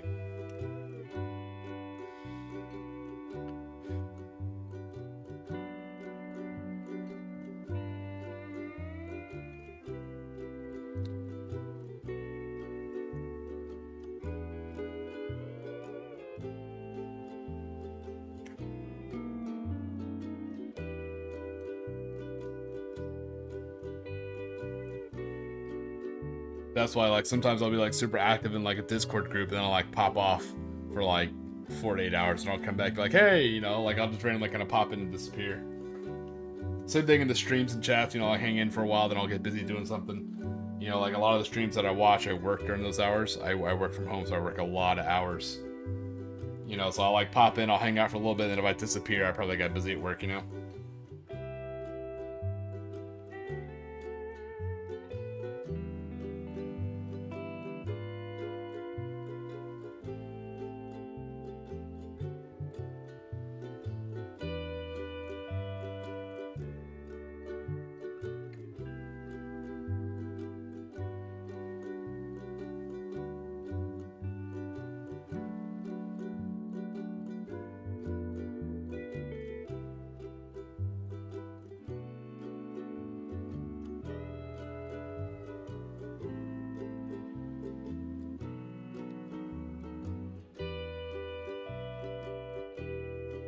So I had a late start today because the machine spirit of my camera decided to be a little heretical bastard.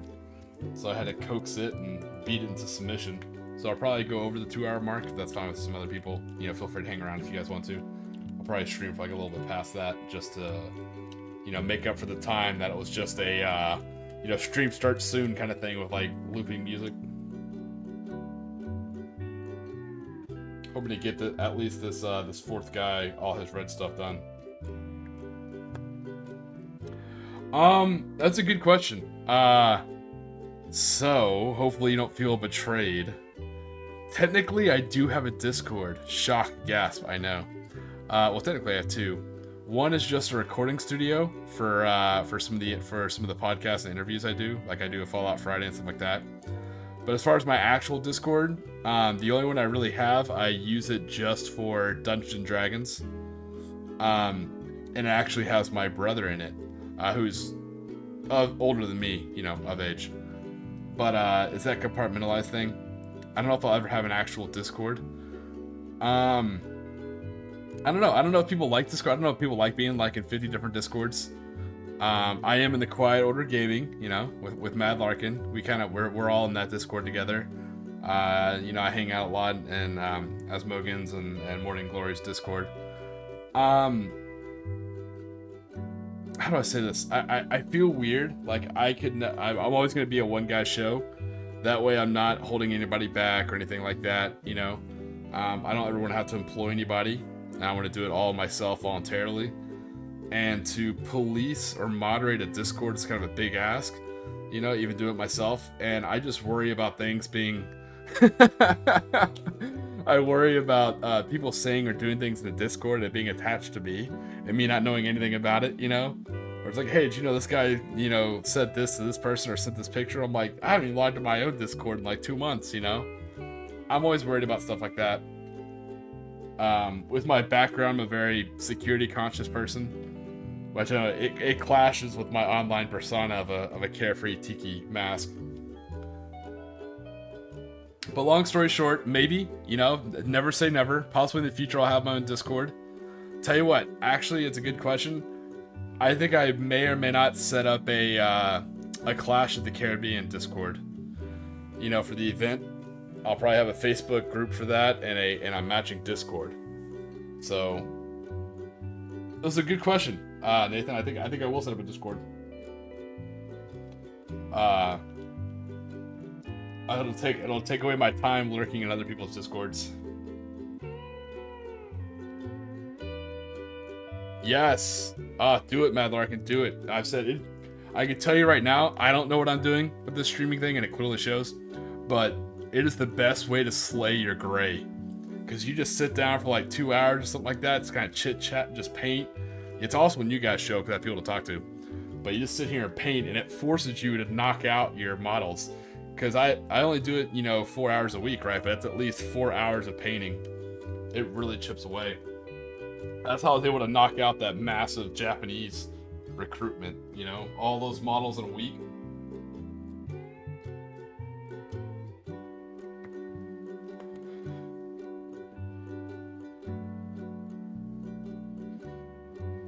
And hey, yeah, if you guys ever hop into one of my, if I ever get an open spot on one of my D&D games, you know, I'll definitely invite you guys in. You guys can see that Discord. It's just a D&D Discord is all it is. It just has a lot of my own homebrew rules and a lot of like memes and jokes and stuff like that. But that's the thing. I have a really loyal and a really good D&D group that I've had for about a year and a half now. They're a great group of people. But they're super loyal, so I say it in the way where I don't think I have a spot open up because I like to run small groups. So, matter of fact, we're on a small break until October, and every week they're like, "Hey, you wanna do a one shot?" I'm like, "No, please, I need rest."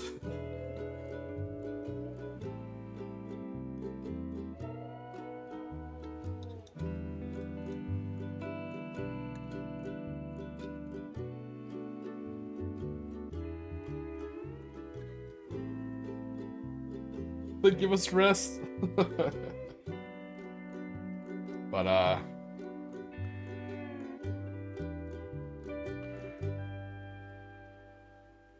yeah, I'm about to say, Mad Larkin, man, you're crazy busy. You're all over the place. Competitive 40K, running these events. You have your old world army and the Ladies Alliance, just two shaved Skaven in a sack dress. And now you're getting to bolt action, man. You are, that's impressive, man. You're a rock star. You are all over the place. And I mean that in a good way. Mad impressive. It's funny, I'm actually making a deal with Mrs. Tiki to, like, consolidate my hobbying. You know, I've actually had to not get rid of it in a bad way, but kind of like mothball a lot of my other kind of hobbies, especially tabletop hobbies, to kind of focus, you know, kind of zone in purely on Conflict 47 and bolt action.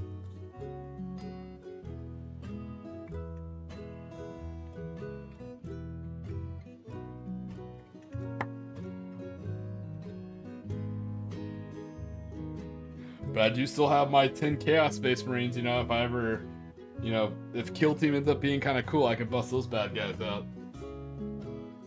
I wanted to have a small little Warhammer 40K force.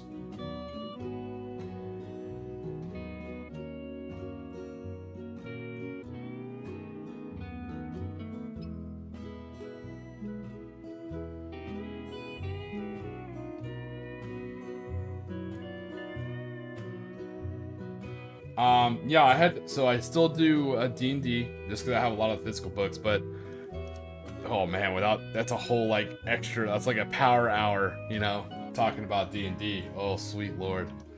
D&D helped me, you know, kind of cut down on my D&D time. Without getting to that, we'll save that for, like, tomorrow's stream. But, I do a little bit less D&D. I cut down almost all my... I still love Fallout, but I cut out all my Fallout Wasteland Warfare stuff, and I have a lot.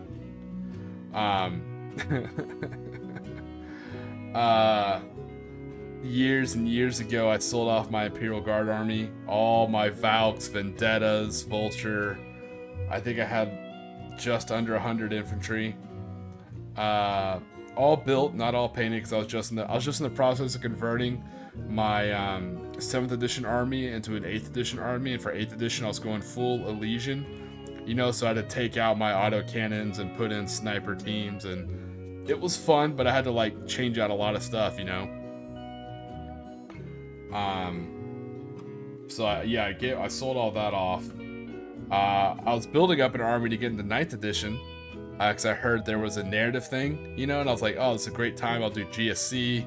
You know, it's a cool narrative thing where you get to, like, do your own revolution on your own planet. Nobody did it in my area, so I actually sold off all my Warhammer 40K stuff again. This was like 2 years ago, so I think when I first started hanging out more with the Morty and Glory community, I think it was actually to Bob the Gene Stealer. I think I gave him all my GSC stuff. I was custom building them out of, like, Necromunda Orlok parts and stuff like that, and Chaos Marauders. The old kits. It was kind of a cool idea. But what else have I consolidated down from? A lot. Carnivale. I used to play a lot more Carnivale. Now I rarely ever get a game of it in. I love Carnivale. But on the plus side, one thing I do love is I always try and play the right scale, with the exception of Fallout Wasteland Warfare. I try and stick to 28mm. The reason why I do that is because the terrain and the bits are interchangeable. So even though I don't play Carnivale as much anymore, I still have all my Venetian terrain. Which means, you know, for bolt action, I could build a big-ass Venetian city, you know, with all the canals and buildings and rooftops and bridges, and it'll be badass.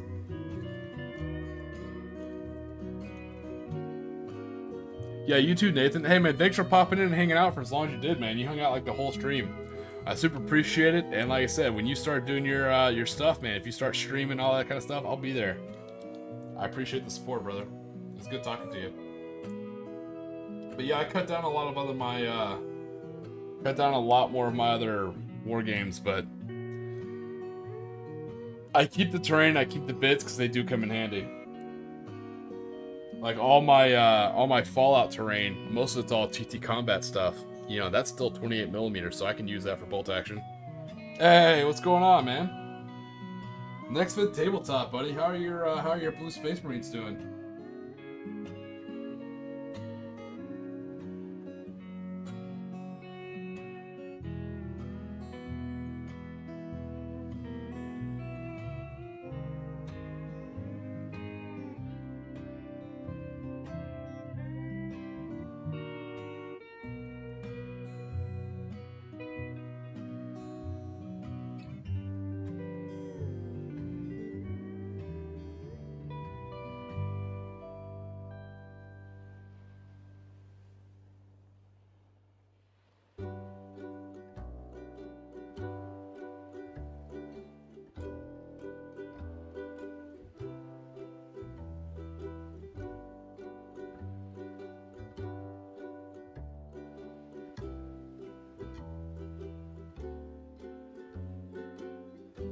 Yeah. So I was supposed to be back in, and unfortunately, my vacation got cut short. I got reactivated at work, and I got called in for emergency overtime. As fun as that sounds, profitable though it may be, fun it is not. So as soon as I got back, I was supposed to get back from my cruise, have a short break, and immediately hit streaming. But literally the day I got back from the boat, I got a call, so I had to like rush and drive home. And literally hop right on and start working.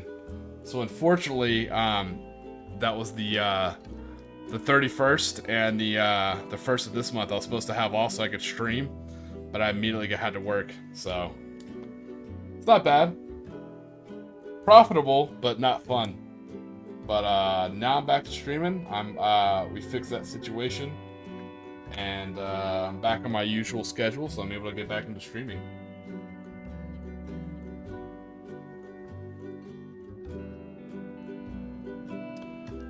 I had a good vacation. I got to scout out the location I was going to do my event. Oh, that's right. So I'm not sure if you're aware. So the event I'm going to hold, the bolt action event, was actually going to be. It's going to be on a cruise ship, on a small, short, little 2-day hop, is where I'm going to do my bolt action event. So that's what's going to make it kind of special. I know I was talking to you about that earlier. It's definitely different. It's unique. But I'm kind of excited about it. Well, I'm sorry I worried you, buddy. I appreciate you checking in, you know? I appreciate you checking in, but no, man, I'm alright. Sorry to worry you. Oh no, not the Ultramarines. You send them for a rescue, you're gonna have to spend half the time, you know, laying out the red carpet, giving them the royal treatment, you know? Nah, I'm kidding. I like the Ultramarines, I do.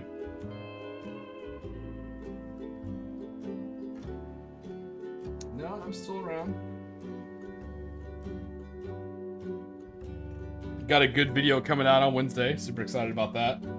And back to streaming these guys. Working on some cultist, and tomorrow I'll be following Mad Larkin's advice on how to do some stencils, and I'll be working on my tank. Hopefully putting some hieroglyphics on my tank. So it should be interesting. We'll see how it turns out. It's a bold move, Cotton. We'll see how it plays out for us. Best thing about painting minis is if I screw up, I can just spray paint that bastard, or spray primer that bastard and redo it. So I'm not really that worried.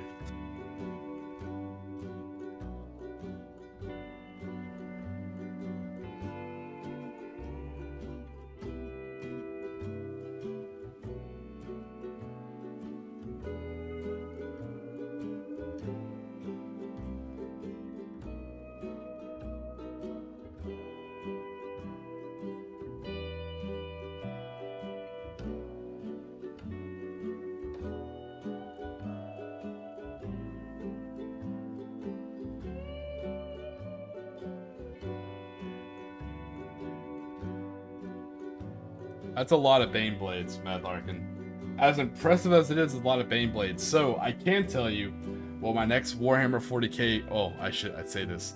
What I plan for my next Warhammer 40k model to be. I think when I need a palette cleanse from Bolt Action or Conflict 47, I think the next thing I'm going to build is probably going to be an Orc Flyer. I don't know if it's going to be like a Burner Bomber or like a Wazam Jet, whatever the hell they call those things. I'm going to try and build... I'm going to get the box, that builds like 4 different planes. I'm just going to build like the biggest one, because clearly I won't really be playing. But I think that's the next thing I want to build. I want to build like a big old Orc plane. I've never built orcs, and I love kit bashing. Everyone tells me I need to paint orcs. Never built or paint. Oh, that's not true. I built one Orc Flyer, but it didn't have the pilot, so I guess technically I still haven't built an orc.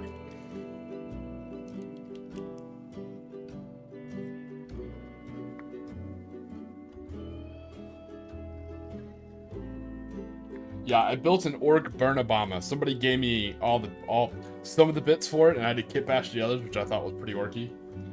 But I've never actually painted an actual orc model, like an orc. So I'm pretty excited about that.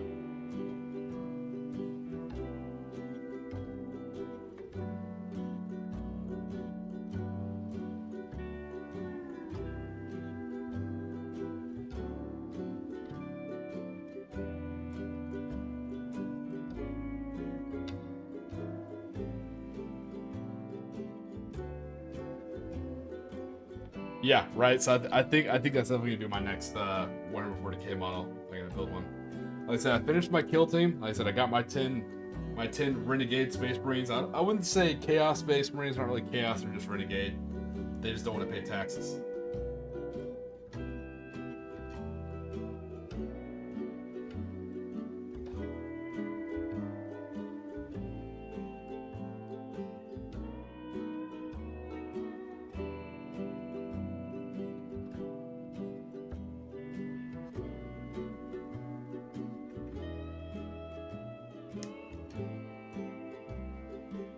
Yeah, you're not kidding. So the extra bits I had from that, I remember I took the extra bits for like the big old bombs they had, and those are what I used to like kind of kit bash and make my Sentinels into like drop Sentinels for that Elysian army I was telling you about.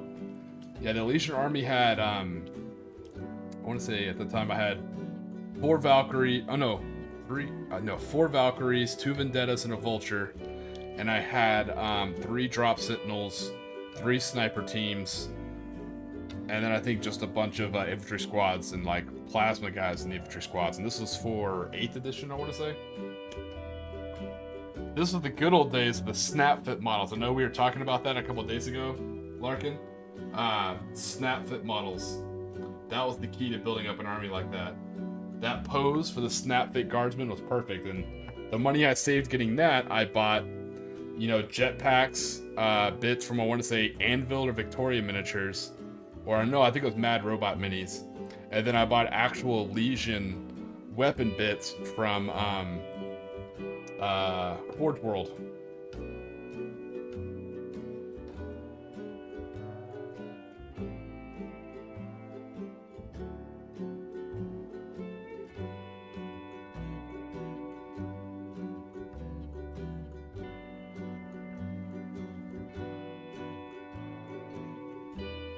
I was actually going to name the army off my favorite Gaunt's Ghost book. The Guns of Tanith, I want to say. So they're going to be the Fantine Skyborn. Yeah, and everyone's like, well, it's the same pose. But what I did is I got, I had a lot of these like little World War II SMG pouches and stuff like that. I had a lot of ammo pouches. And so... like one guy got like a grav chute, and the other guy got like ammo pouches or extra grenade pouches, and they're like World War II paratrooper. They were positioned all over them, same thing with knives down by the boot. So you can take these push fit guard models, and when you put extra bits on them, you really you can't even tell. You really kind of customize them a little bit.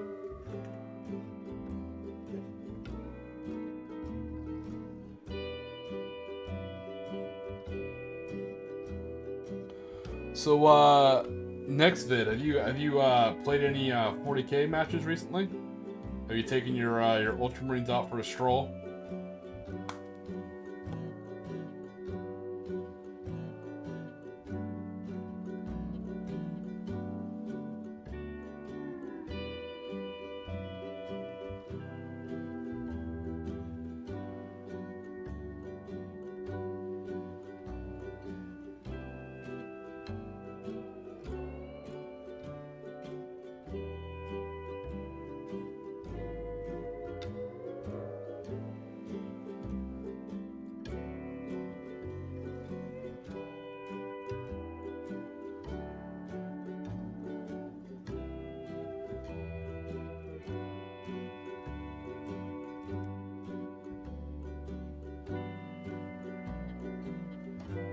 Ooh, Black Templar.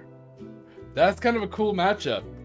I imagine Imperial Fist versus Black Templar would have been like Shooty versus Stabby, and I imagine Blood Angels versus Black Templar would have been Stabby versus Stabby, but Ultramarine versus Black Templar, that's kind of a fun matchup. That's pretty interesting. Oh, baby, I have read Double Eagle's up there with one of my favorites.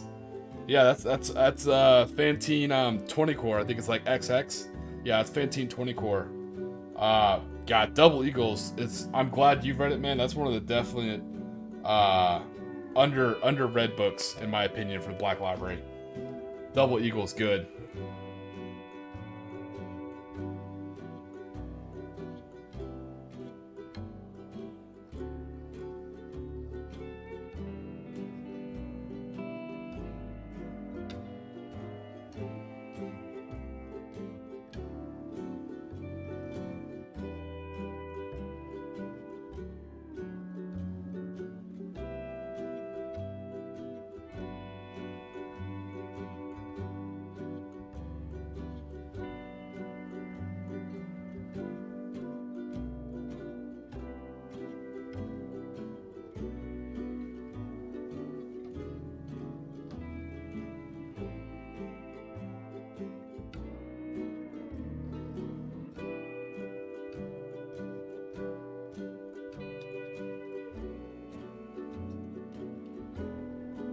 Not bad. So I really should finish. So when I do a new army like this, and I'm not sure how I want them to look, usually I pick one standard infantry guy like this, and I'll paint them fully, kind of all the way through. Yeah, I'm a messy painter. Or this at least gives me a scheme of kind of what I want for the army or model the unit. So here we're just looking at, you know, red robes, black pants, leather goods, wooden rifle.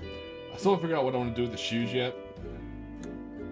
But other than that, man, so we got the mummies done pretty early on. These are counted as zombies for Conflict 47. So you can definitely see, you can tell the difference between.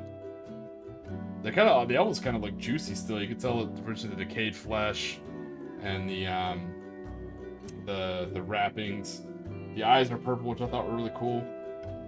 And we finished our second lieutenant, A Nox in a Moon. If you've ever seen the Mummy movies, it's hard to tell because my hand's all red. So we can find a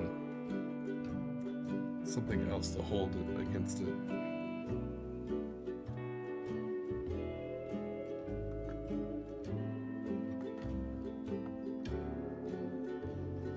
Hey, Silver, what's going on, buddy? Glad to see you, man. I'm just finishing up the stream. We're working on the Conflict 47 army a little bit. Just showing off. So this is our first model that we built for. Is our A Nox in a Moon. She's our second lieutenant. She's wearing her gold bikini and her red robes. She's got a Stig 44, some ammo pouches in the back. So that was the first idea for it. If you're familiar with bolt action or Conflict 47, when you take a officer, you can generally take a like an adjutant. So this will be the other cult leader. You know, he's got the 2 books. He's got another assault rifle, and then this is just a small little cultist rifle squad. So you can tell they have like their they do have a light machine gun. Sorry to hear that, Silver. Sleep can be evasive, but if it helps, that's the point of the stream. You know, it's kind of like a Wish version of Toonami, kind of the same hours. You know, we're always kind of here for you in case you can't sleep. If you want to pop in, hang out, chat, see what's up. But yeah, it's a little 10-man squad. So here's the AG. The machine gunner, you can tell he's carrying the bipod and he's got a shit ton more ammo on his back. And the only other thing special in that squad is you do have a cultist with a Panzerfaust. So yeah, what this army is this and so I can run demo games for Conflict 47 without just using just my Japanese, because I have a shit ton of Japanese. But it's kind of weird when you break it in half. I mean, it's easy because the rules are the same, but it's weird. Bolt action and Conflict 47 are weird because everyone likes the Germans, like as far as the units and models. But, you know, no one likes Germans kind of thing in World War II, which is understandable. So in order to get around that faux pas, I guess, is these are my counts as German army. And because it's Conflict 47, I made them very Indiana Jones pulp style from the Mummy movies, the Cult of Imhotep. So that's why they're the, that's why I like they're these cultists. They have their red robes, which is what I'm working on right now.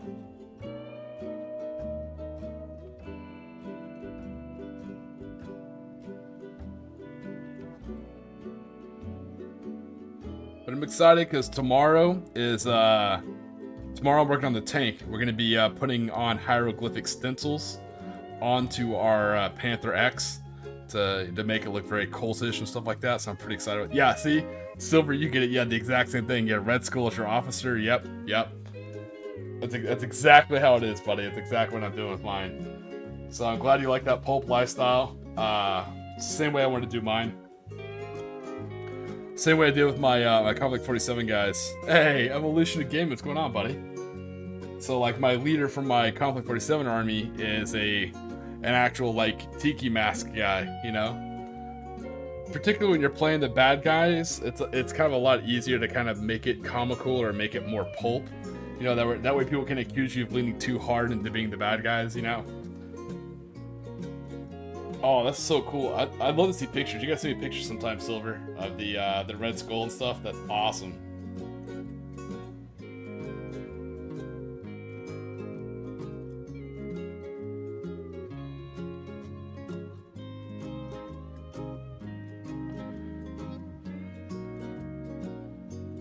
Oh, Once Human. Nice.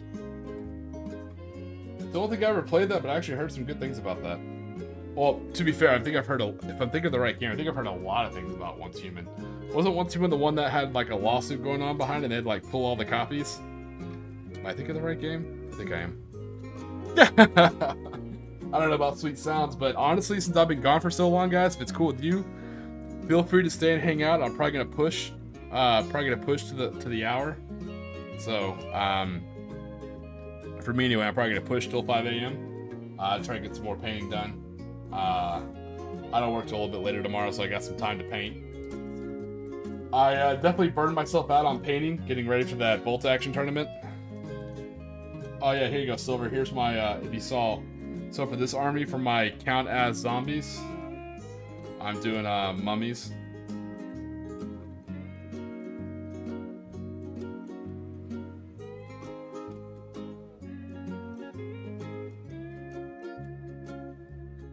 So yeah, I burned myself out getting like 40 Japanese riflemen ready in a week. It was absolute like Henry Ford style assembly insanity.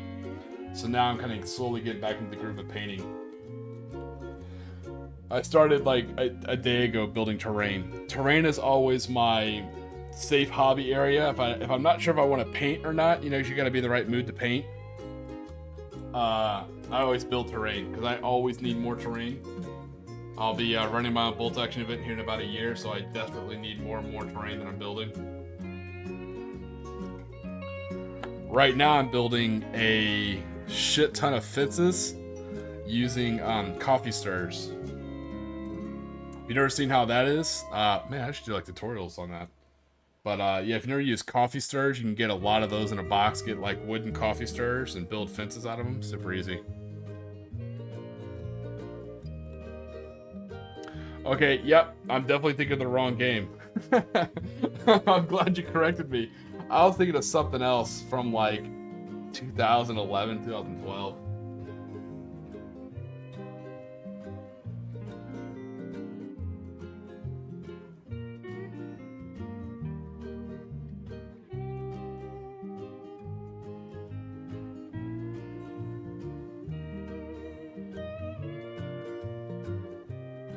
I did get back from my vacation. I got bogged down with my my brothers, and we were playing Civilization, and that led to an epically long game of Stellaris.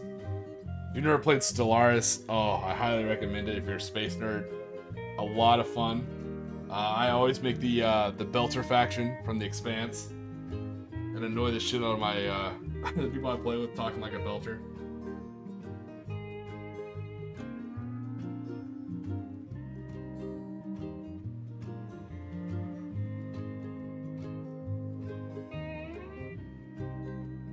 So I'm actually sitting on Illusion Gaming. I'm sitting on a treasure trove of terrain that I need to build. I have a lot of TT combat terrain that I need to build. They're all still flat packed. So every now and then I like break open the box and take a look at like, okay, what do I need to build? Which is cool. I love TT combat, you know. I'm a Yank, so I have to pay like the international shipping, which hurts my soul a little bit, but it's okay. But the cool thing is I've ordered a lot of terrain from TT Combat, including stuff that they don't have on the website anymore. So I have some TT Combat terrain that's no longer on the website. Pretty excited about that.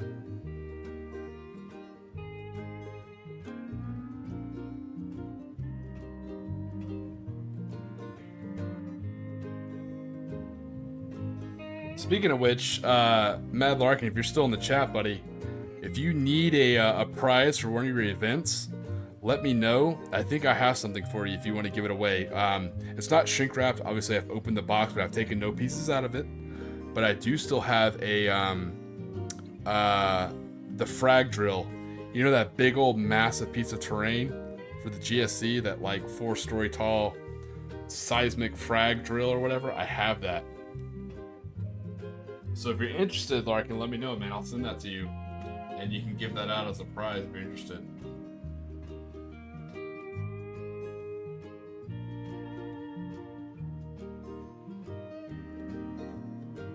Ooh, Warhound Titans. Yeah, how's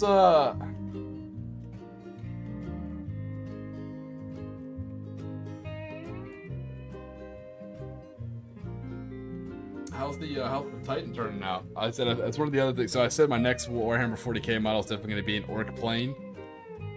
But I think after that, I think the next thing I'll probably do is like a 3D printed, probably not a Titan, probably a Knight, and I want to do like a GSC Knight. So it'll be like a converted Knight, so it'll have like a lot of heavy machinery, like cranes and stuff like that all over it, you know?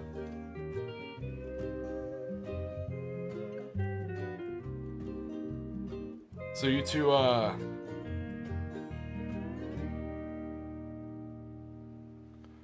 hey, thanks, Nick, next vid, and thanks for swinging by, man.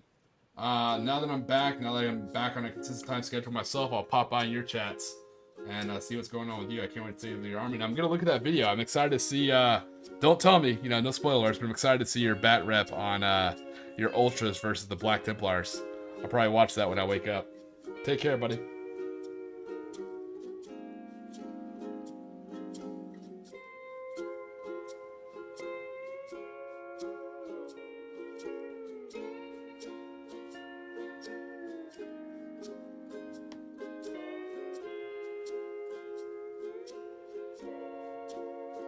So I know Space Marine 2 is the new hotness, you know, talking about. I haven't played it yet, you know, but something I did enjoy about Space Marine 1, I enjoyed the scale of the Titan. I feel like they gave the Titan really good scale.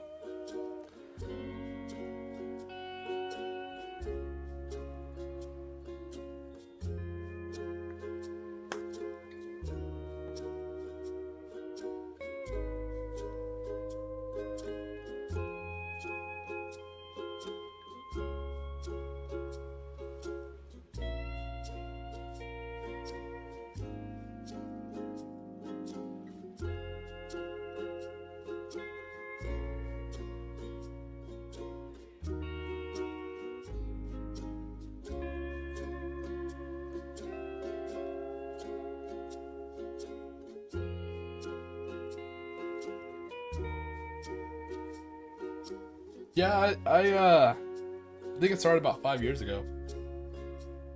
I just stopped buying new games. I just kind of like wait for them to like, wait a couple of years, and then pick them up when they have all their DLC. It's not like it's nothing against like modern gaming or anything. Like I could, you know, there's no good rant or anything I have like that. I just, it's kind of like a book series. I don't like to like get a book series and like, no, it's not completed. I generally wait till the book series is completed, then I'll get all the books and read it. I don't know. I'm kind of weird that way. You know, I'm not a big fan of cliffhangers. So, yeah, I don't really get games when they're released. I wait for a little while.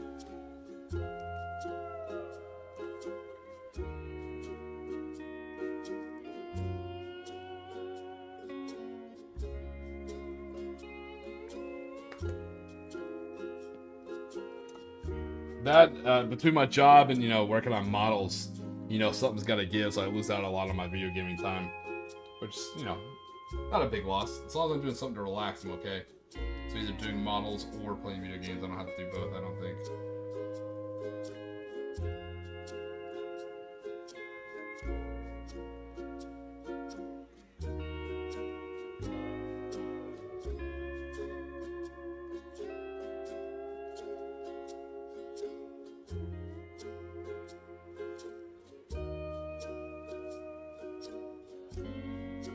But it is definitely an interesting time to be, I think, to be a tabletop wargamer. With what's going on with Bolt Action, you know, making the big change to 3rd edition coming up. A lot of people are like, yeah, you know, not a big deal, but you have to remember, like, it's been a long time since there's been a Bolt Action rules change, right? And on top of that, you have 10th edition Warhammer 40k, which I'm not knowledgeable of. You know, I'm out of my wheelhouse speaking about that. But it seems like they have rules updates quite a bit, you know? So it seems like, and of course with all that, you also have a new edition of D&D coming out, but it's not a new edition, but they changed things, but it didn't change things. So just overall as a tabletop person, there are so many new rules coming at you, like in the last year. It's been crazy. I don't think anyone's kind of really sat down to acknowledge that. We are in a really crazy time as overall tabletop community. You know, just two big ones, you know, Warhammer 40k, because 10th edition's, what, maybe a year old? And the new D&D came out, like, those are two of the biggest names in tabletop, probably. And now you got Bolt Action. Weird times we're in.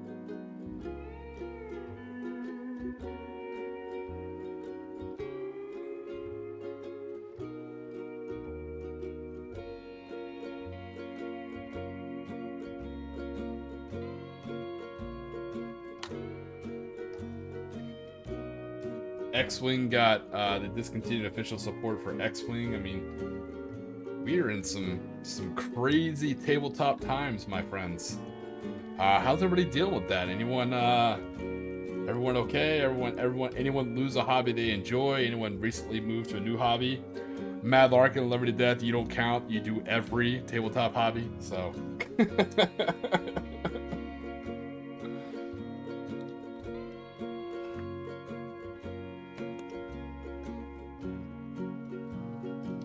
It's like if like tabletop hobby is a menu, he's like, I'll take the menu, you know, I'll take everything.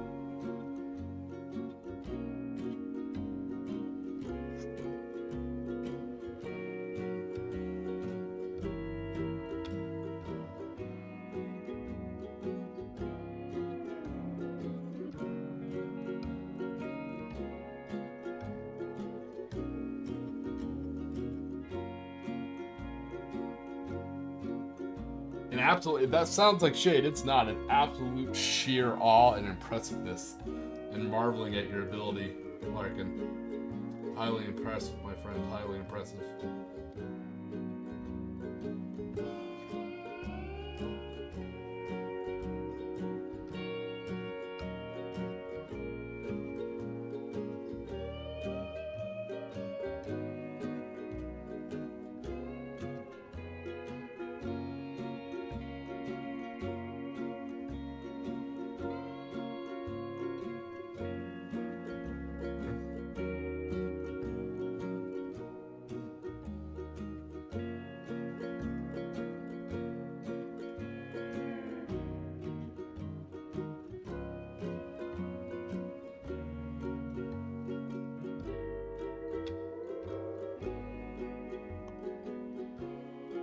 Yeah, so all these cultists are all kit bashed. It's a mixture of some warlord bits that I have just lying around, random bits. Wargame Atlantic Afghan warriors. This guy was kit bashed from a lot of Frostgrave wizard parts. And some Perry miniature stuff too, I think I have going around too. A lot of different random bits floating around. Speaking of Wargame Atlantic, if you're looking for bits for like a partisan force, I granted they have partisans too. If you're looking for like rifle bits, if you're building Arabic stuff, you take a look at their World War I French stuff. They have a lot of stuff. That's where a lot of these like kind of rifles, these like Lebel style rifles came from. Super. It ended up being like great for that Egyptian Arabic kind of feeling, like kind of like what the French Fourth Legion left behind.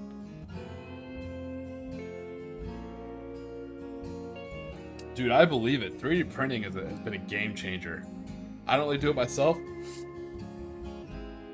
I mostly just 3D print terrain if I 3D print anything. You know, as far as what I can get on Etsy from people who 3D print, it's been a game changer. So, I'll let you know my latest crusade, Mad Larkin, trying to get a scale, I swear to God, 28mm surfboard. It's been one of the hardest damn things to find. I think I found it. And luckily it came with like a surf shop. It's weird, ironic. I don't know if it's for those people who have like fairy gardens or like troll gardens. I don't know. It looks to scale. It looks like 28mm, so it's like a little Tiki surf shop, which is perfect for me anyways, and a couple surfboards. So I'm hoping these 28mm surfboards are to scale. Otherwise, I'm gonna have to just like contact a 3D printer and get one to print me some, because I want to put them on my amphibious tanks for my Imperial Japanese Navy Force for the Surf Ninjas. But yeah, it started off as a joke idea, but then I'm like, I cannot find a 28mm scale surfboard to save my life. Yeah, pick something random. Pick like cowboy hats or something random and see, and go down that rabbit hole and see if you can find, you know, someone printing it.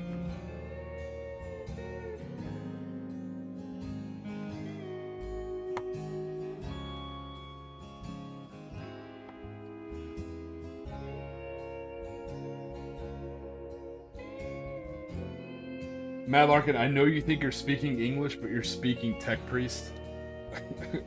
I look at that and I see all the work involved and I'm just like, I'm just gonna Google it. See if I can find some. I know, which, to be fair, gives me no right to bitch. I'm just bitching for like the comedy of it, you know? But yeah, it's probably, it would be quote unquote easier if I just did it myself with my 3D printer, but I'm never underestimate my sheer amount of laziness.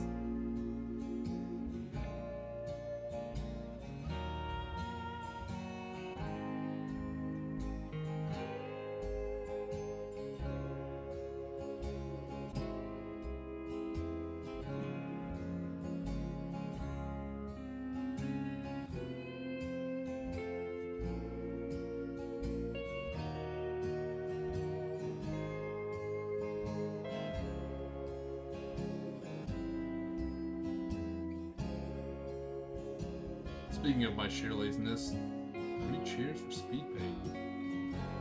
Oh yeah.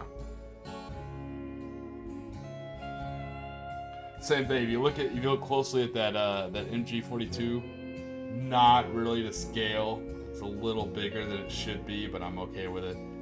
Kind of makes him look even more comical. It almost kind of makes him look like a kid, which let's be fair. A cult worshipping a mummy would not be beyond putting a kid on a machine gun, you know? It's kind of like Aladdin, like a little street rat.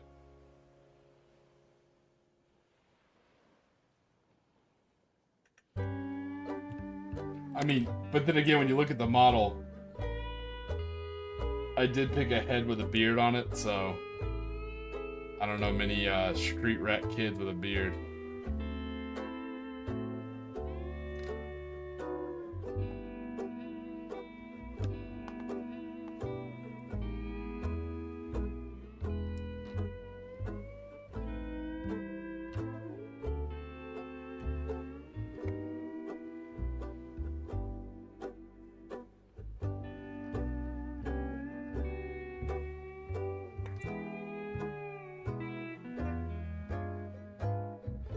But yeah, appreciate you guys showing up. Like I said, I'll be back on again tomorrow. These crazy weird hours that I do. I'm sure I could get a lot more viewers and a lot more stuff like that if I did it during normal human hours. But you know, big fan of Morning Glory, so I'll never stream like during when he does, and I like doing it on the weekends to kind of pick up that slack. That way, people in the community always have a place to kind of slide in and chat. But also I kind of like the weird late hours. A good example, like Silver, you say like you can't sleep. Man, this stream will be here for you if you ever want to slide in. I usually do it from 2 a.m. to 4 a.m. Eastern time on Saturday and Sunday mornings. So I'll be here again tomorrow. Tomorrow we'll be working on our Conflict 47, our Panther X. Pretty excited about that. We'll see how the hieroglyphics turn out. That's going to be interesting, definitely.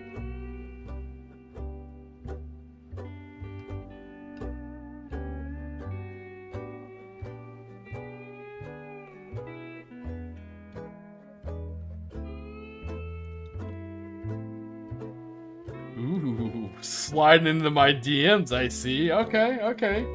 I said I'd send you a frag drill once, and he's already sliding into my DMs. That's alright. It's okay. I like it. It's 2024. It's a bold new time. I'm okay with that. No, I appreciate that. No.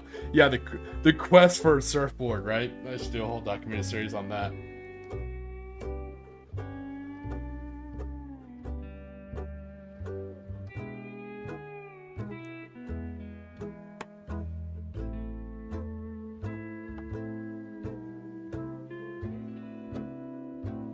Yeah, I'm so excited to get these surfboards because for my Imperial Japanese Navy, they have these like small little amphibious tanks they used to put on submarines, which was really cool. And even on their stolen half-track, they're literally going to have like surfboards like on top. I don't know, it just gives that hilarious like unreal vibe, like kind of like World War II, you know, I'm island hopping but also Beach Boy style. Cracks me up.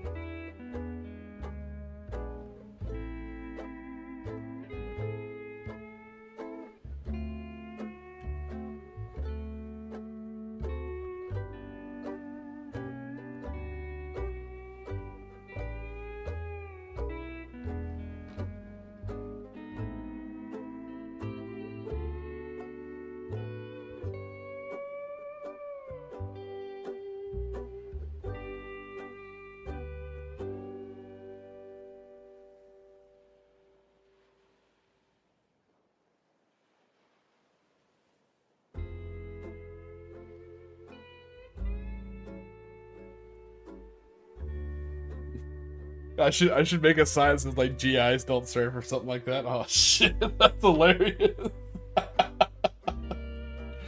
Oh man.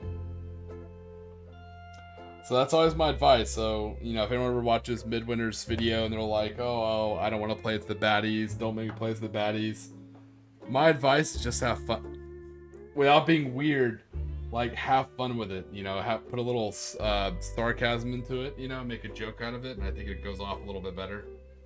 No one will ever accuse you of being that notorious guy who likes the Germans too much, although I've never seen that guy in all the years I've played.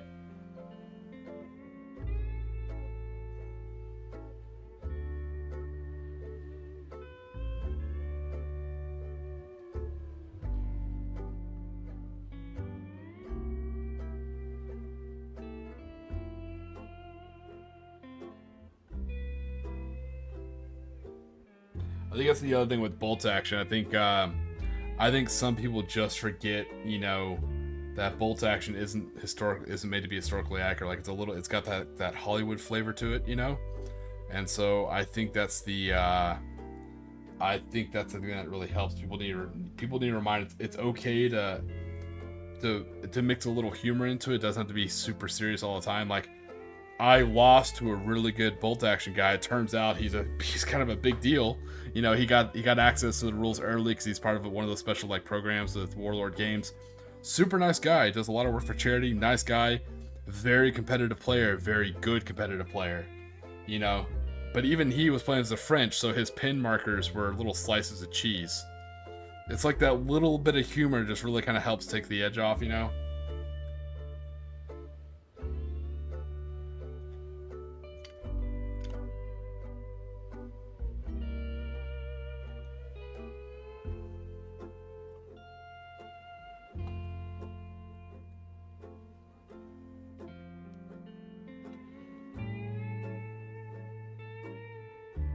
All right. Well, hey, I appreciate you guys joining. I'm slowly getting back to the streaming thing. I know I take like 1 week off and I forget how to do everything. So, you know, bear with me as I try and close out this stream. But I'll definitely be here again tomorrow morning, 2 a.m. to 4 a.m. Tomorrow we'll be working on the Panther X. So kind of bouncing between the Panther X and these guys, trying to knock out my vow to get these guys painted by the end of September. But again, I appreciate you guys joining. You guys make it all worth it. If anyone's on the edge on whether this is stream or not, I'm telling you right now, stream. Super not that hard. You know, shoot me a DM and I'll send you all the links that I use. Everything I do, I think everything I use is free.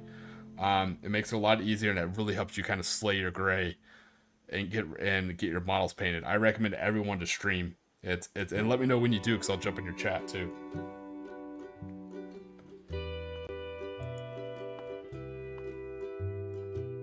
I got a video coming out Wednesday. It's probably going to be another lore video, so I'm excited for that. Those take a long time to make, but I'm always excited for those. Been working on one for a while. But if you guys have any preferences on like a model you want to see for Conflict 47 for my shorts, definitely let me know in the chat. You know, right here, I'll jot it down and I'll try and make sure that's the next one coming out.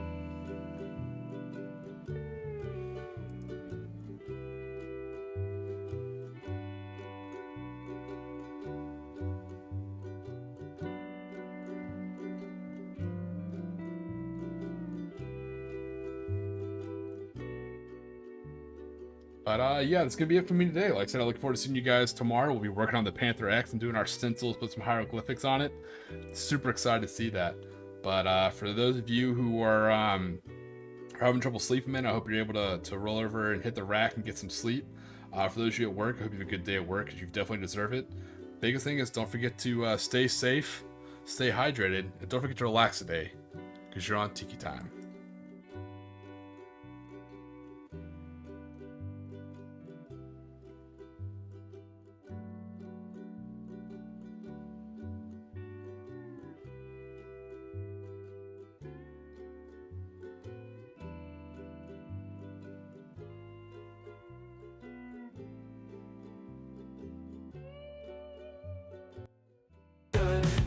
Saying so misunderstood. Lost in waves.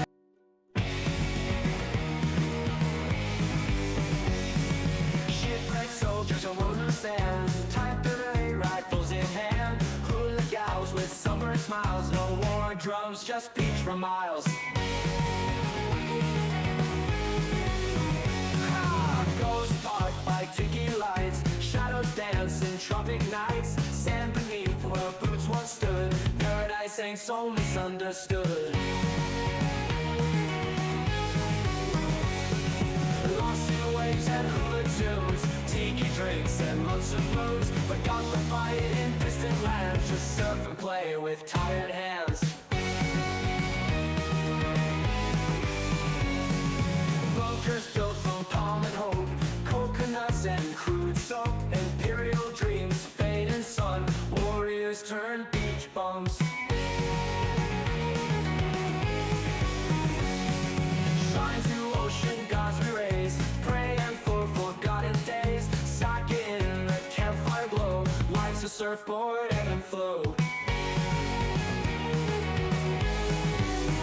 Lost in waves and hula tunes, tiki drinks and months of moons. Forgot the fight in distant lands, just surf and play with tired hands.